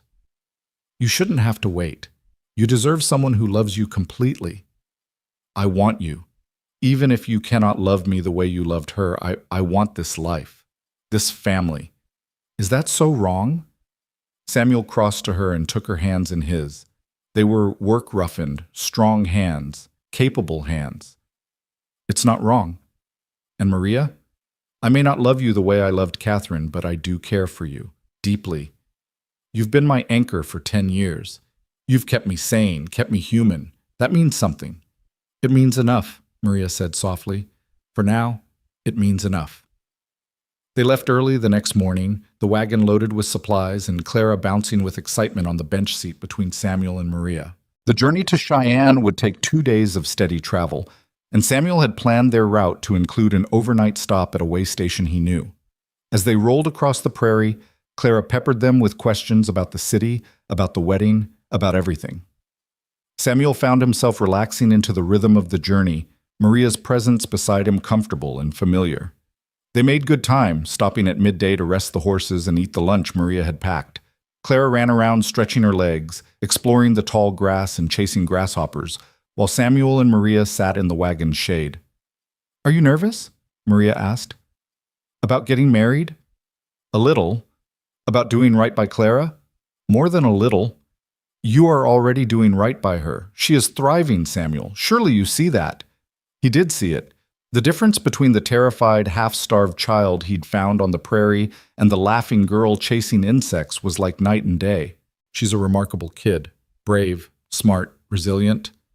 She had to be, to survive what she survived. But now she can be more than just a survivor. She can be a child again, with parents who love her." They reached the way station by evening, a rough but clean establishment run by a widow named Mrs. Garrett. She had 2 rooms available, and Maria took Clara to one while Samuel settled into the other. At dinner, Mrs. Garrett made conversation, her curiosity about their little family evident but politely restrained. "Heading to Cheyenne?" she asked. "Yes, ma'am," Samuel confirmed. "Getting married." Mrs. Garrett beamed at them. "How wonderful! And this little one is yours?" "She is," Maria said firmly, her arm around Clara. "Our daughter." Clara glowed at the words, and Samuel felt that now familiar warmth in his chest. Our daughter. It was true in every way that mattered. That night, lying in his narrow bed, Samuel thought about what was coming. Marriage, family, a life he'd never expected to have again. He thought about Catherine, about the love they'd shared, and silently asked her blessing. He liked to think she'd approve, that she'd want him to be happy, to give Clara the family she deserved. They reached Cheyenne late the next afternoon. The city was a revelation to Clara, who pressed against Samuel's side as they drove down the bustling main street. Buildings rose 2 and 3 stories high, painted and proper. People crowded the wooden sidewalks. Signs advertised everything from dry goods to legal services to medical care. "It's so big," Clara breathed. "So many people." "Wait until you see Denver," Samuel said with a smile. "Makes Cheyenne look like a village." They checked into the Inner Ocean Hotel, a respectable establishment that didn't bat an eye at their request for 2 adjoining rooms. Once settled, Samuel went in search of someone who could perform a marriage ceremony quickly. A helpful clerk at the courthouse directed him to Judge Franklin Wheeler, who maintained offices on the 2nd floor. Judge Wheeler was a portly man in his 60s with shrewd eyes and a kind smile. He listened to Samuel's request without interruption, then leaned back in his chair. "You want to get married tomorrow?" "Yes, sir. Is that possible?" "It's possible." "Unusual, but possible." "Might I ask the reason for the rush?" Samuel considered lying, then decided against it. Something about Wheeler's demeanor suggested he'd appreciate honesty. "I've taken in a child, Your Honor, an orphan I found abandoned on the prairie. The marshal came by, and the Children's Aid Society is interested. I told him I was engaged to be married, which makes me a more suitable guardian. Now I need to make that true before someone comes to check." Wheeler's eyebrows rose. "So this is a marriage of convenience? For the child's sake?" "It started that way," Samuel admitted. "But Maria, my intended, she's been my housekeeper for 10 years. She's a good woman, and she loves the child. We both do. This might have started as a practical arrangement, but it's more than that now." "And does this woman know you're marrying her primarily to keep custody of a child?" "It was her idea, Your Honor. She offered herself as a solution. She loves the girl like her own." Wheeler studied him for a long moment. "Mr. Holt, I've been a judge for 30 years. I've seen all kinds of marriages. Love matches that ended in murder, arranged marriages that grew into deep partnerships, everything in between. The law cares about legality, but I care about intention. Tell me true. Will you be a good husband to this woman? Will you honor and respect her?" "I will." "Will you provide for the child, keep her safe, give her a good home?" "With my life." Wheeler nodded slowly. "Then I'll marry you tomorrow afternoon, 2 o'clock, here in my chambers. Bring your lady and the child. And Mr. Holt, try to build something real with this woman. Life's too short for half measures." Samuel returned to the hotel feeling lighter than he had in days. He found Maria and Clara in their room, Clara wearing a new dress Maria had purchased from a shop downstairs. "Look, Papa!" Clara spun in a circle, the blue cotton swirling around her legs. "Miss Maria bought it for tomorrow, for the wedding." "You look beautiful, sweetheart." He turned to Maria. "Did you get something for yourself?" "I have my Sunday dress. It will be fine. Humor me. Buy yourself something new, a wedding dress, or as close as you can find, please." Maria looked surprised, then pleased.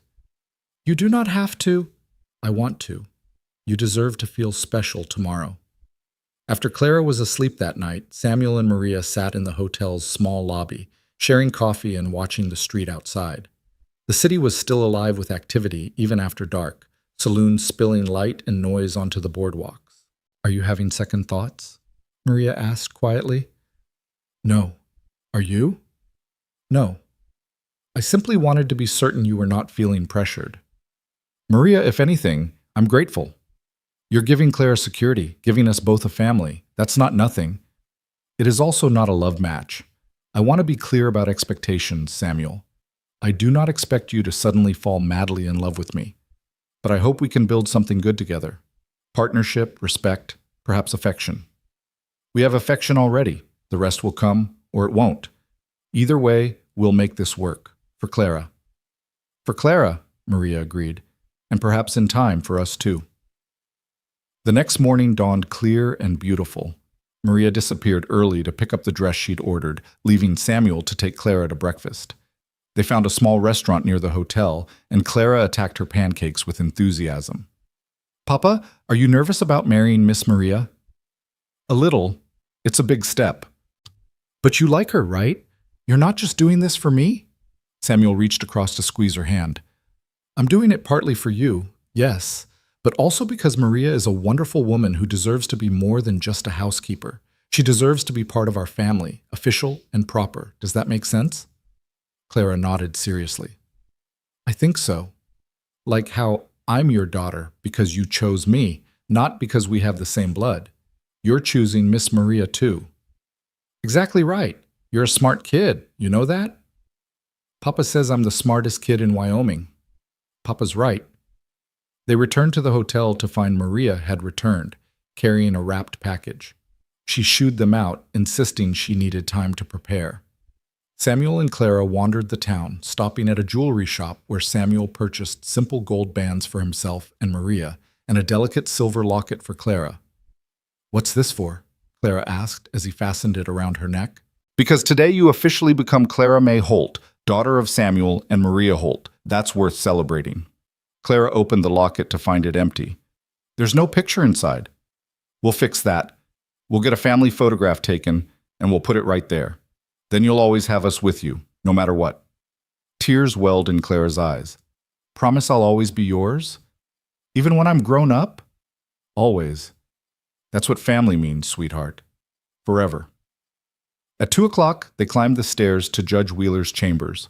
Samuel wore his best suit, brushed clean of trail dust. Clara clutched a small bouquet of wildflowers they'd picked that morning. And when Maria emerged from the ladies' powder room, Samuel felt his breath catch. She wore a dove-gray dress with delicate lace at the collar and cuffs. Her usually severe hair softened into waves around her face. She'd never looked more beautiful, and Samuel was struck by the realization that he'd been taking her for granted for years. This woman who'd stood by him, who'd held his household together, who'd offered herself as a solution to keep Clara safe, she deserved to be seen. "Maria," he said softly, "you look lovely." A blush crept up her cheeks. "Thank you."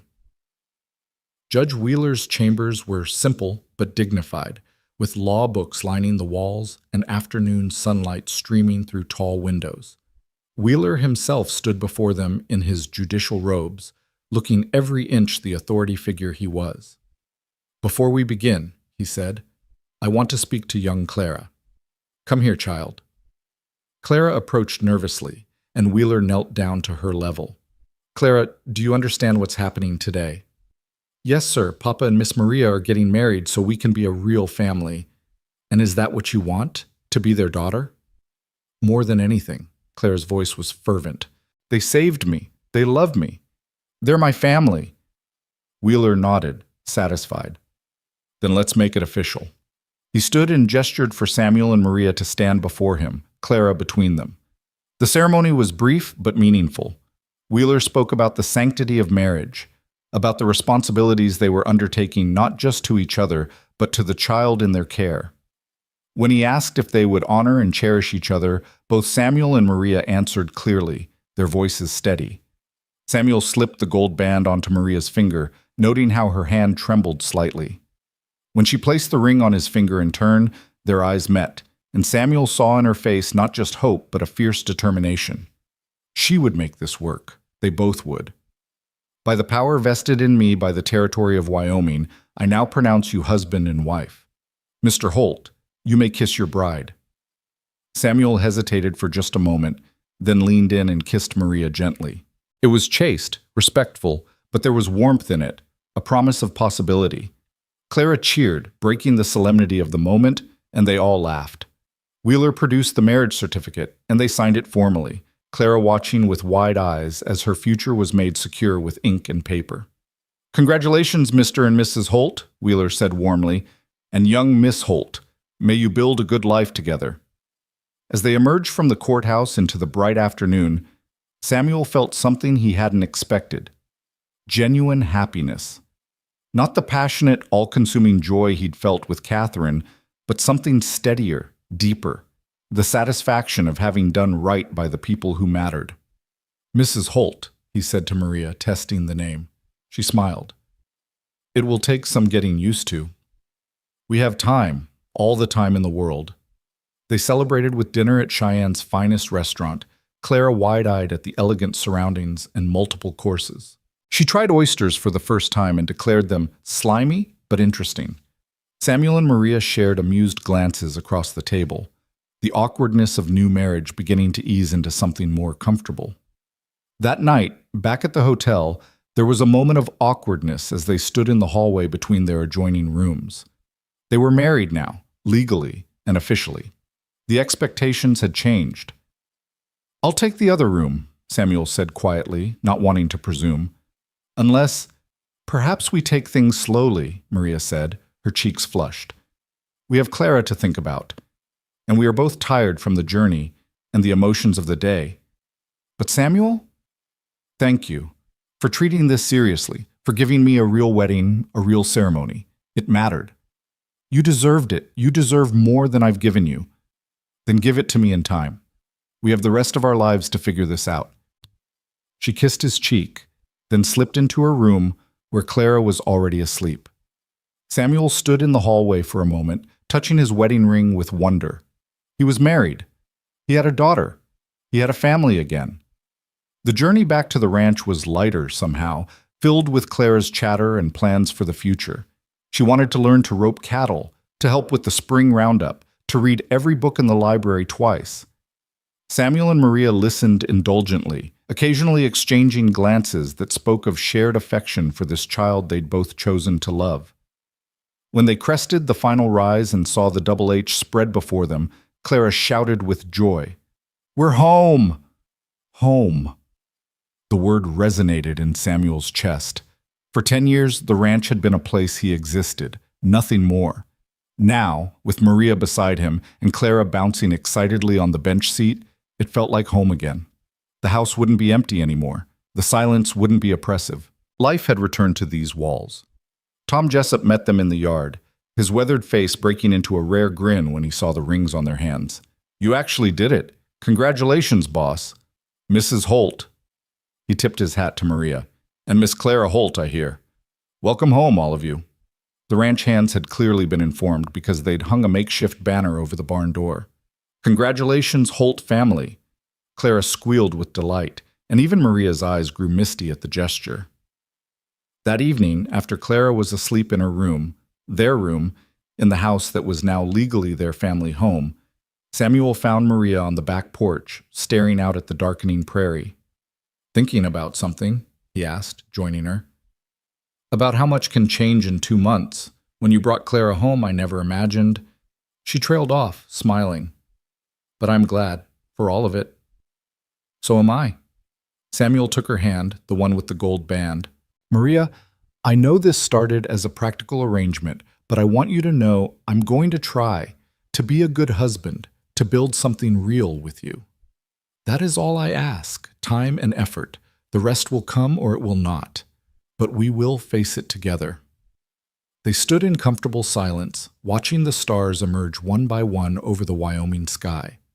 Somewhere in the house, Clara slept safely, dreaming of horses and books and family.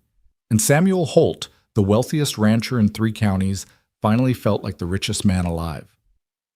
The first challenge to their new family arrangement came exactly 2 weeks after they returned from Cheyenne.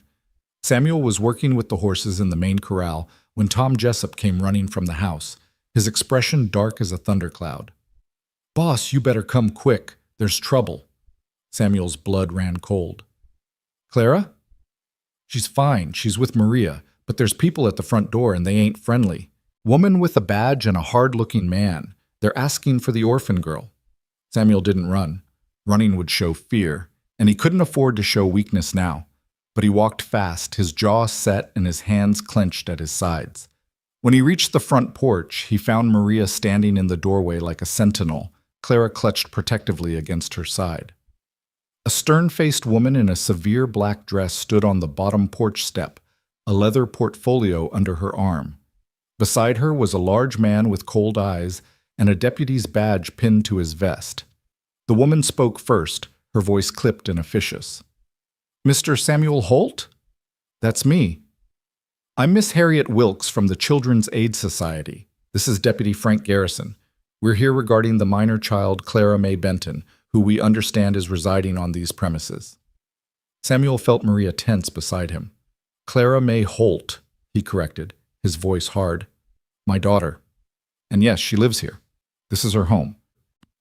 Miss Wilkes's lips thinned. "Mr. Holt, the Society has been conducting an investigation into the circumstances of this child's placement. We have some concerns." "What kind of concerns?" "For starters, there's no legal adoption paperwork on file with the territory. Second, we've received information that you are an unmarried man living alone with a young girl, a situation that is at best highly irregular and at worst potentially dangerous for the child." Samuel's fury ignited, but he kept his voice level. Your information is out of date, Miss Wilkes. I got married 2 weeks ago. To my wife, Maria. He gestured to Maria, who lifted her left hand to display her wedding ring. Miss Wilkes faltered, but only for a moment.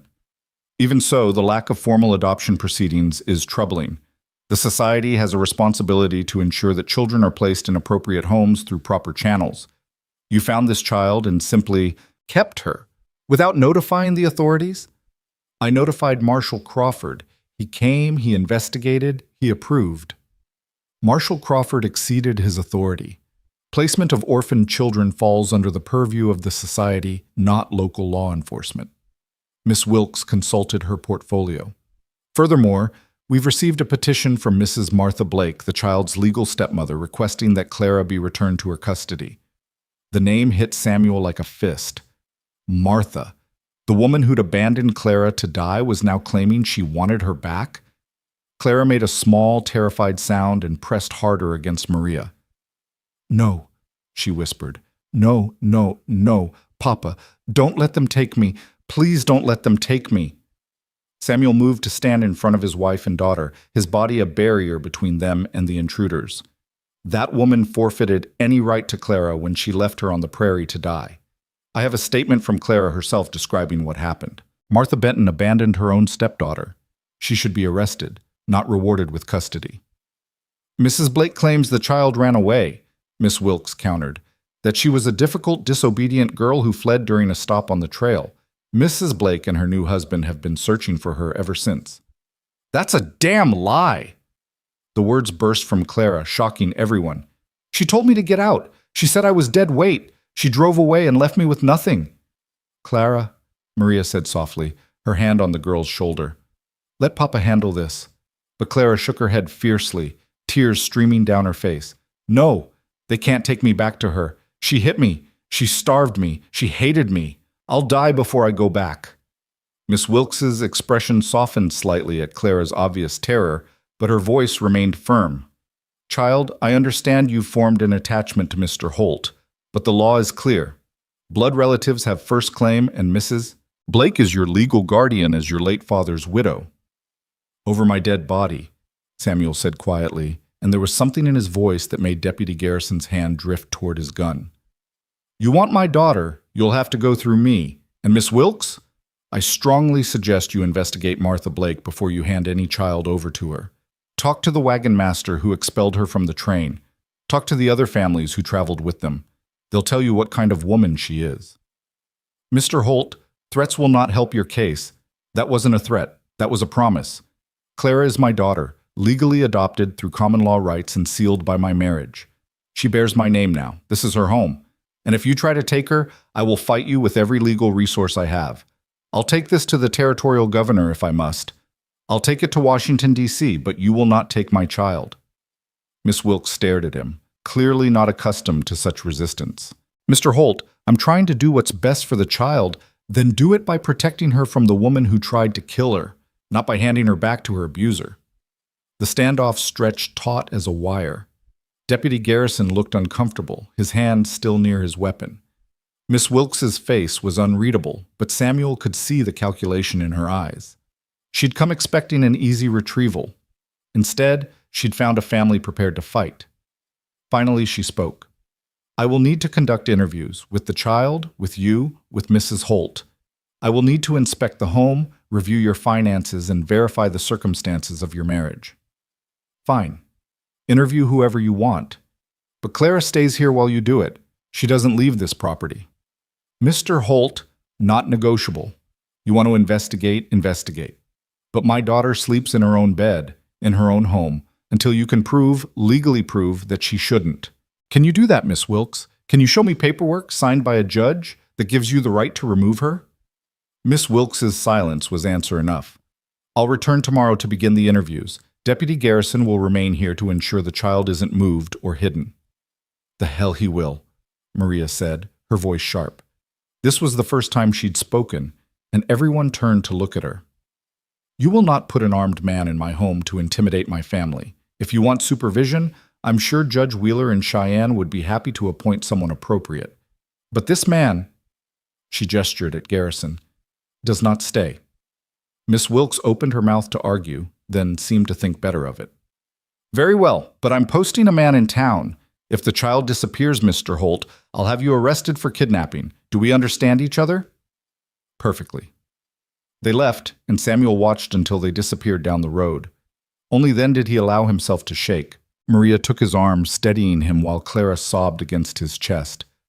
Papa, don't let her take me back, please, Papa. I can't go back. You won't. I promise you, sweetheart. I will not let that happen. Samuel looked at Maria over Clara's head and saw his own fear reflected in her eyes. They'd won this battle, but the war was far from over. That night, Clara refused to sleep in her own room. She clung to Maria with a desperation that broke Samuel's heart, terrified that if she closed her eyes, she'd wake up to find herself back with Martha. Eventually, Maria made up a pallet on the floor of their bedroom, and Clara curled up there with her ragged doll, finally drifting into an exhausted sleep. Samuel stood at the window, staring out at the dark prairie, his mind racing. They needed help, real help, and they needed it fast. Miss Wilkes would return tomorrow, and behind her stood Martha Blake with her lies and her legal claim.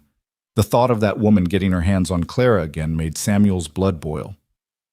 We need a lawyer, Maria said quietly from where she sat on the edge of the bed, keeping watch over Clara. A good one. Someone who understands territorial law and can fight for us. I know a man in Cheyenne, Bartholomew Preston. He handled some land disputes for me years ago. He's sharp, doesn't back down from a fight. Samuel turned from the window. I'll ride out at first light. Bring him back with me. Will you be all right here alone? Tom and the ranch hands will be here, and I have my shotgun. Maria's voice was steel. Anyone tries to take Clara while you're gone, they'll regret it. Samuel crossed to her and took her hand.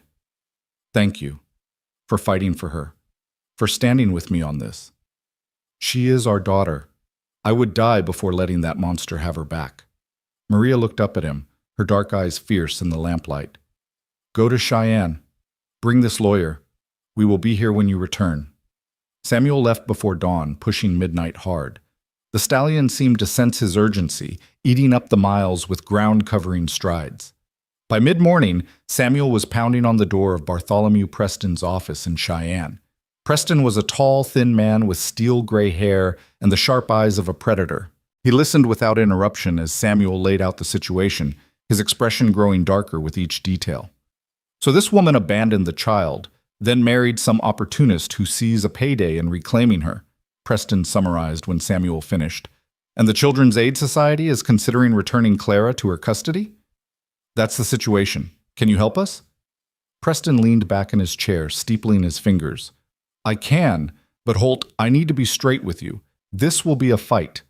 Blood relatives do have preference in territorial law, and as the widow of Clara's father, Martha Blake has a legal claim. However, he held up a hand as Samuel started to protest. Abandonment negates that claim. If we can prove abandonment and prove Clara is better off with you, we can win this. What do we need? Witnesses. Anyone who saw Martha's treatment of Clara on the trail. The wagon master's testimony would be particularly valuable. Medical evidence of abuse. Clara's own testimony, though that's tricky, judges don't always credit children's words heavily. And we need to establish that you and your wife can provide a stable, loving home. Preston stood. Let me gather some files and we'll head to your ranch. I want to interview everyone, document everything. Miss Wilkes will be back today? That's what she said. Good. Let her conduct her interviews. We'll conduct our own investigation simultaneously, and we'll see whose case is stronger.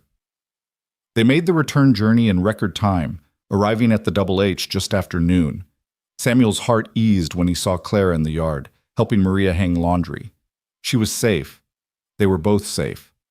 For now. Preston set up a makeshift office in Samuel's study and began his work with methodical precision. He interviewed Clara first, gently coaxing from her every detail of life with Martha. The beatings, the starvation, the cruel words. Clara's testimony was damning, and Preston documented it all carefully. You're a brave girl, he told her when they finished. What you've told me today might save your life. Do you understand that? Clara nodded solemnly. I just want to stay with Papa and Mama Maria. They love me. They make me feel safe. Next, Preston interviewed Maria, who described Clara's condition when she'd first arrived: malnourished, bruised, traumatized. Then Samuel, who recounted finding Clara abandoned on the prairie. By the time Preston finished with the household, Miss Wilkes arrived for her own interviews, accompanied by a different deputy and looking decidedly less confident than she had the day before. "Mr. Holt, I see you've retained counsel. Miss Wilkes, this is Bartholomew Preston, my attorney. He'll be present for any interviews you conduct." Wilkes's lips pressed into a thin line, but she nodded. "Very well. Let's proceed." The interviews were tense, with Preston objecting frequently to Wilkes's more leading questions. But as the afternoon wore on, Samuel noticed something shifting in Wilkes's demeanor. The woman was smart enough to see the evidence piling up against Martha Blake's claims. Clara's terror was too real to be fabricated. The home was clearly loving and stable. And Preston's pointed questions about the society's due diligence in investigating Blake's claims made Wilkes visibly uncomfortable. "Miss Wilkes," Preston said when they finished, "I assume you've obtained statements from members of the wagon train, verified Mrs. Blake's version of events?" The society's resources are limited. Mrs. Blake provided a sworn statement. A statement contradicted by the child, by Mr. Holt, who found her abandoned, and I suspect by anyone else who was on that trail. I suggest you locate Wagon Master Horace Turnbull before proceeding further. His testimony will be crucial. Wilkes left looking troubled, promising to return in 3 days with a decision. Those 3 days felt like 3 years to Samuel. They went through the motions of daily life, ranch work, lessons, meals, but tension hung over everything like a storm cloud. On the second day, Tom Jessup rode in from town with news. "Boss, there's a couple in Medicine Bow asking questions about Clara. Man and woman. The man fits the description of Cyrus Blake that Miss Wilkes mentioned." Samuel's blood ran cold. "Martha's here?" "Looks that way, staying at the boarding house, making noise about her rights as a stepmother. Some folks are sympathetic, but Mrs. Harmon at the general store shut her down pretty quick. Told her any woman who'd abandon a child deserved to hang. Good for Mrs. Harmon." Samuel looked at Preston, who'd stayed at the ranch to prepare their case. "They'll come here eventually." "Let them," Preston said grimly. "I'd like to depose Mrs. Blake personally. Nothing like watching someone lie under oath to destroy their credibility." They didn't have to wait long. The next morning, a hired wagon rolled up the drive carrying Martha Blake, and a man Samuel assumed was her new husband, Cyrus. Martha had changed since Clara last saw her, better fed, better dressed, with the look of someone who'd come into money. Cyrus Blake was a hard-faced man with calculating eyes and a gun belt that suggested he was more than comfortable with violence. Samuel met them on the porch, Preston beside him. Maria had taken Clara inside, barricading the door. Samuel could see ranch hands strategically positioned around the yard, rifles within easy reach. Tom Jessup stood near the barn, his hand resting casually on his gun. "Mr. Holt?" Martha's voice was syrupy sweet, nothing like the harsh tone Clara had described. "I'm Martha Blake. I believe you have my stepdaughter?" "I have my daughter, Clara May Holt. What I don't have is any interest in speaking with you." Martha's smile didn't waver. "Now, Mr. Holt, I understand there's been some confusion. Clara ran away while we were traveling, and I've been searching for her ever since. I'm so grateful you kept her safe, but it's time for her to come home with me now." "She is home." "Mr. Holt, I'm Clara's legal guardian. Her father entrusted her to my care before he died. The law is on my side." Preston stepped forward. "Mrs. Blake, I'm Mr. Holt's attorney. I'd be interested to hear your account of how Clara came to be separated from you, under oath, of course." Something flickered in Martha's eyes: fear, calculation, anger. "I don't need to explain anything to you. That girl is mine by law, and I want her returned." "That girl has a name," Samuel said quietly, his rage barely controlled, "and she's not yours. You forfeited any claim to her when you drove away and left her to die on the prairie. That's a lie. She ran off." "Prove it. Provide one witness who saw her run. One piece of evidence that supports your story. Because I have plenty of evidence that proves mine. I have Clara's testimony. I have my own witness account of finding her abandoned. And I will track down every person on that wagon train who saw how you treated her." Cyrus Blake spoke for the first time, his voice a low growl. You calling my wife a liar? I'm calling her a child abuser and attempted murderer. If that makes her a liar too, so be it. Cyrus's hand moved toward his gun, but suddenly the yard was full of motion. Tom and the ranch hands raised their rifles in perfect synchronization, every barrel trained on Cyrus. The man froze, his hand hovering over his weapon. I wouldn't, Tom said conversationally. You're outnumbered, outgunned, and on private property. Pull that weapon and you won't live to regret it. This ain't over, Cyrus snarled. We got legal rights. Then pursue them legally, Preston interrupted. Through the courts, with evidence and testimony. But if you set foot on this property again without a court order, you'll be arrested for trespassing. And if you threaten Mr. Holt or his family again, I'll personally ensure you're charged with assault. Are we clear? Martha's composure cracked. That girl owes me. Her father's death left me with nothing. No money, no prospects, nothing. The least she can do is earn her keep. The admission hung in the air like a death knell. Preston smiled slowly. Thank you, Mrs. Blake. That statement will be very useful in court. Martha's face went white as she realized what she'd said. Cyrus grabbed her arm and hauled her back toward the wagon. Shut up, woman. You've said enough. They left in a cloud of dust and fury, but Samuel knew they'd be back. People that desperate, that determined, didn't give up easily. Inside the house, Samuel found Clara pressed against Maria's side, trembling. Is she gone? She's gone, sweetheart, and she won't get you, I promise. She sounded different, nicer, but I heard what she said at the end, about me earning my keep. Clara looked up at him with ancient eyes. She wants to use me, doesn't she? Like those kids who get sent to work in factories or farms? Preston had followed them inside, and he knelt before Clara. Miss Clara, that's exactly what she wants. But it's not going to happen. What she said out there? That destroyed any claim she had to you. A judge will never return a child to someone who admitted they only want her for labor. So I can stay? Really stay? Really stay. But we still have to go through the legal process, make it official. Can you be brave a little longer? Clara nodded, squaring her thin shoulders. I can be brave. I've been brave before. 3 days later, they received word that Miss Wilkes had returned to town and wanted to meet at the courthouse. Judge Wheeler had agreed to hear the case immediately, given the circumstances. Samuel, Maria, Clara, and Preston made the journey together, tension riding with them every mile. The courthouse was packed. Word had spread about the case, and apparently the whole territory had opinions. Mrs. Harmon from the general store was there, as was the minister from the church, several ranch hands from the Double H, and more townspeople than Samuel could count. Martha and Cyrus Blake sat on one side of the courtroom, looking significantly less confident than they had at the ranch. Judge Wheeler called the court to order, his expression grave. This is a hearing to determine custody of the minor child Clara May Benton, also known as Clara May Holt.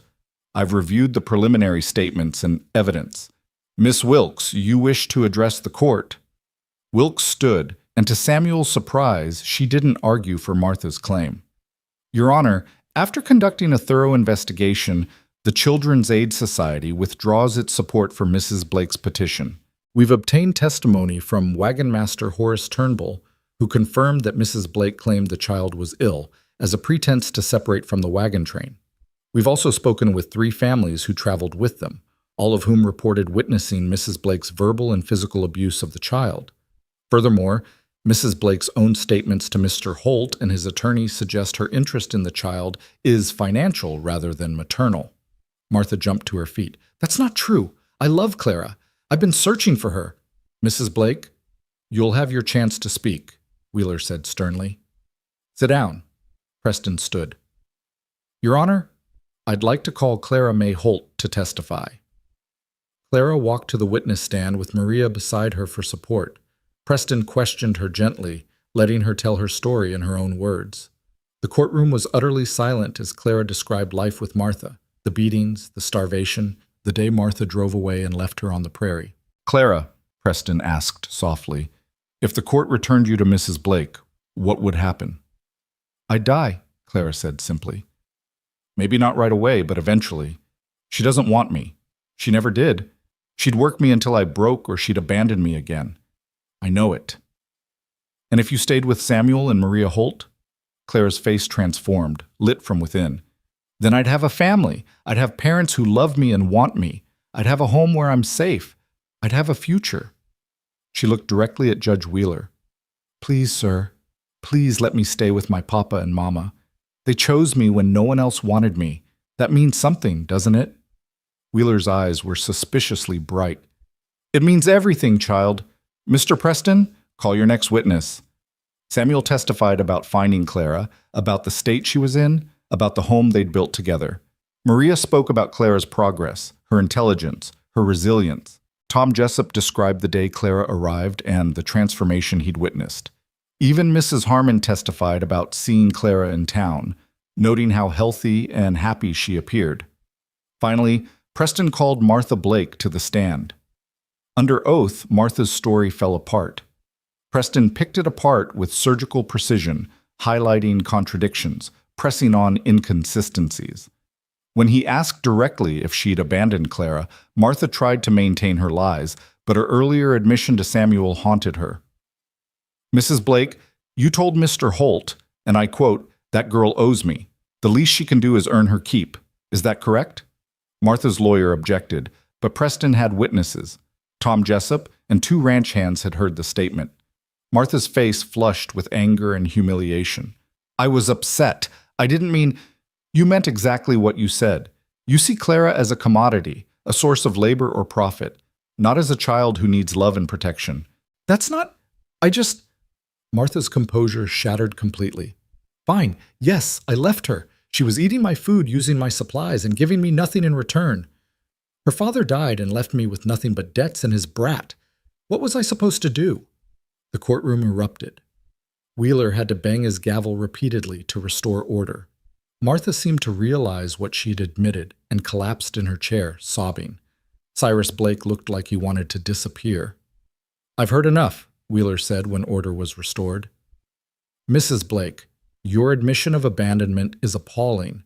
You left a vulnerable child to die in the wilderness because you viewed her as a financial burden. That alone disqualifies you from custody. But your subsequent attempt to reclaim her for financial exploitation makes you unfit to be near any child, let alone one you've already abused. Your Honor, Martha's lawyer tried to intervene, but Wheeler cut him off. I'm not finished. Mr. Holt, Mrs. Holt approached the bench.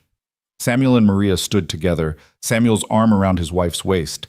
Wheeler looked at them thoughtfully. I've presided over a lot of custody cases in my years on the bench. I've seen children treated as property, as servants, as inconveniences. What I haven't seen often enough is what I see here. 2 people who chose a child not for what she could do for them, but simply because she needed them. You've provided Clara with a loving home, stability, education, and most importantly, safety. Your marriage may have started as a practical arrangement, but anyone with eyes can see it's become something real. You're a family in the truest sense. He picked up his gavel. Therefore, I'm terminating all parental rights of Martha Blake regarding the minor child Clara May Benton. Furthermore, I'm granting full adoption rights to Samuel and Maria Holt. Clara May Holt is legally and permanently their daughter. This decision is final and binding. The gavel came down with a crack that echoed through the courthouse. For a moment, there was absolute silence. Then the room exploded with applause and cheers. Clara burst into tears and ran to Samuel and Maria, who caught her in their arms and held her tight. Is it real? Clara sobbed. Is it really over? She can't take me back? It's real, sweetheart, Samuel said, his own voice choked with emotion. You're ours. Forever. Legally, officially, completely ours. Martha Blake was still sobbing at her table, but Samuel felt no pity for her. She'd made her choices, and now she'd live with the consequences.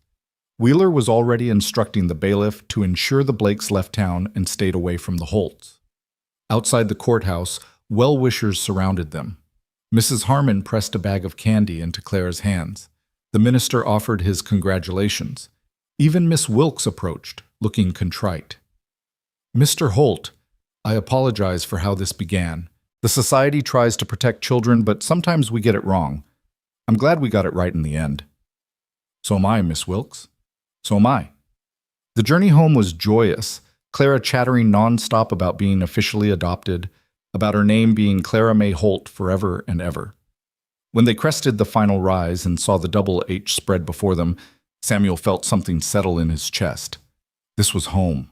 This was family. This was everything he'd thought he'd lost forever. That night, after Clara was asleep, Samuel found Maria on the back porch, where she so often went to think. He joined her, taking her hand in his. "Thank you," he said simply. "For what?" "For offering to marry me. For loving Clara. For fighting for our family.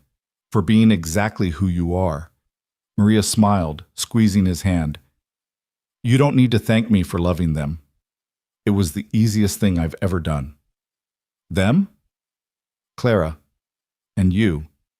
She turned to face him fully. "I know this marriage began as a practical arrangement, Samuel, but somewhere along the way it became real for me. You don't have to feel the same." Samuel kissed her, cutting off her words. It was deeper than their first kiss, full of promise and possibility. When he pulled back, Maria's eyes were wide. "I do feel the same," he said quietly. "It snuck up on me, but it's there. Respect, affection, maybe even love. Catherine will always be part of my past, but Maria, you're my future. You and Clara both." Tears spilled down Maria's cheeks, but she was smiling. "Then we are truly a family, in every way." "In every way," Samuel agreed. The years that followed were good ones. Clara grew from a frightened 8-year-old into a confident young woman, educated and capable. She did learn to rope cattle, did help with the spring roundups, and did read every book in the library twice. She also developed a gift for working with horses, becoming one of the best riders in the territory. Samuel and Maria's partnership deepened into genuine love, the kind that's built on mutual respect and shared purpose. They added to the library, expanded the ranch, and became pillars of the growing community. When a new school was built in Medicine Bow, Samuel donated the land and materials. Maria served on the school board, ensuring every child in the territory had access to education. On Clara's 13th birthday, Samuel took her riding to the ridge where he'd first seen her through his spyglass. They sat on their horses, looking out over the vast prairie. "Do you ever think about that day?" Clara asked. "When you found me?" "Every day. It was the day my life started again." "Mine too." Clara touched the locket around her neck, the one Samuel had given her years ago. Inside was a photograph from her adoption day. Samuel, Maria, and Clara, all smiling, all together. "I used to wonder why Mama died, why Papa died, why Martha was so cruel. It all seemed so unfair. It was unfair. But if none of that had happened, I wouldn't have ended up here, with you and Mama Maria. I wouldn't have this life, this family. So maybe—" She paused, searching for words. "Maybe the bad things happened so the good things could happen too." Samuel thought about Catherine and baby Thomas, about the decade of grief and loneliness he'd endured, about how finding Clara had cracked open his heart and let life back in, about how Maria's patient love had healed wounds he'd thought would never close. "Maybe you're right, sweetheart. Maybe you're right." They rode back to the ranch together as the sun began to set, painting the sky in shades of gold and crimson. Below them, the lights of the Double H glowed warm and welcoming. Maria would be in the kitchen, preparing dinner. Tom and the ranch hands would be finishing their day's work. Everything and everyone Samuel loved was there, in that house that had once been so empty. That evening, the three of them sat together in the library as they had so many times before. Samuel read aloud while Maria knitted and Clara curled up with her own book. It was ordinary, domestic, perfect. Later, tucking Clara into bed, she still let him do this sometimes, even at 13. Samuel kissed her forehead. "Papa?" Clara said sleepily. "Yes, sweetheart?" "Thank you for not riding away. That day on the prairie. Thank you for choosing me." Samuel's throat tightened. "Thank you for trusting me, for giving me the chance to be your father. You saved me just as much as I saved you." He descended the stairs to find Maria waiting, and together they walked through their home, past the photographs on the walls documenting their journey as a family, past Clara's room where she slept safe and loved, past the empty rooms that were no longer empty because they were full of hope and possibility. Outside, The Wyoming night stretched vast and star-filled over the prairie. Somewhere out there was the spot where Samuel had found a small girl clutching a ragged doll, abandoned and alone. That girl was gone now, replaced by a confident young woman with a future as bright as those stars. Samuel wrapped his arm around Maria's waist, and she leaned into him, comfortable and content. They'd built something remarkable together, not just a ranch or a fortune, but a family, the kind of family that wasn't defined by blood, but by choice, by love, by the daily decision to show up for each other. Happy? Maria asked. Happier than I ever thought I'd be again, Samuel admitted. You? Very happy. We have everything that matters. And they did. They had each other. They had Clara. They had a home that rang with laughter instead of echoing with loneliness. They had a future full of possibilities instead of a past full of regrets. The orphan girl who'd been left to die on the trail had found her family. The broken rancher who'd lost everything had found his purpose. And the patient woman who'd waited for love had found her place. Together, they'd built something beautiful from the ashes of tragedy.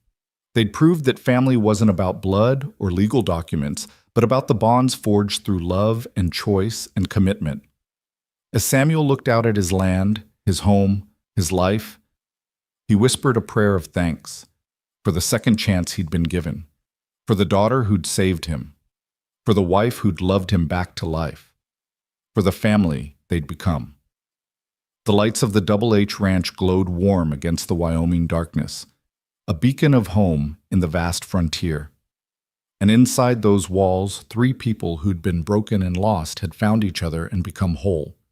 That was the real story. Not the abandonment or the rescue, not the legal battles or the happy ending. It was the story of how love transforms, how family heals, how 3 lonely souls found each other and built something that would last forever. And it was perfect.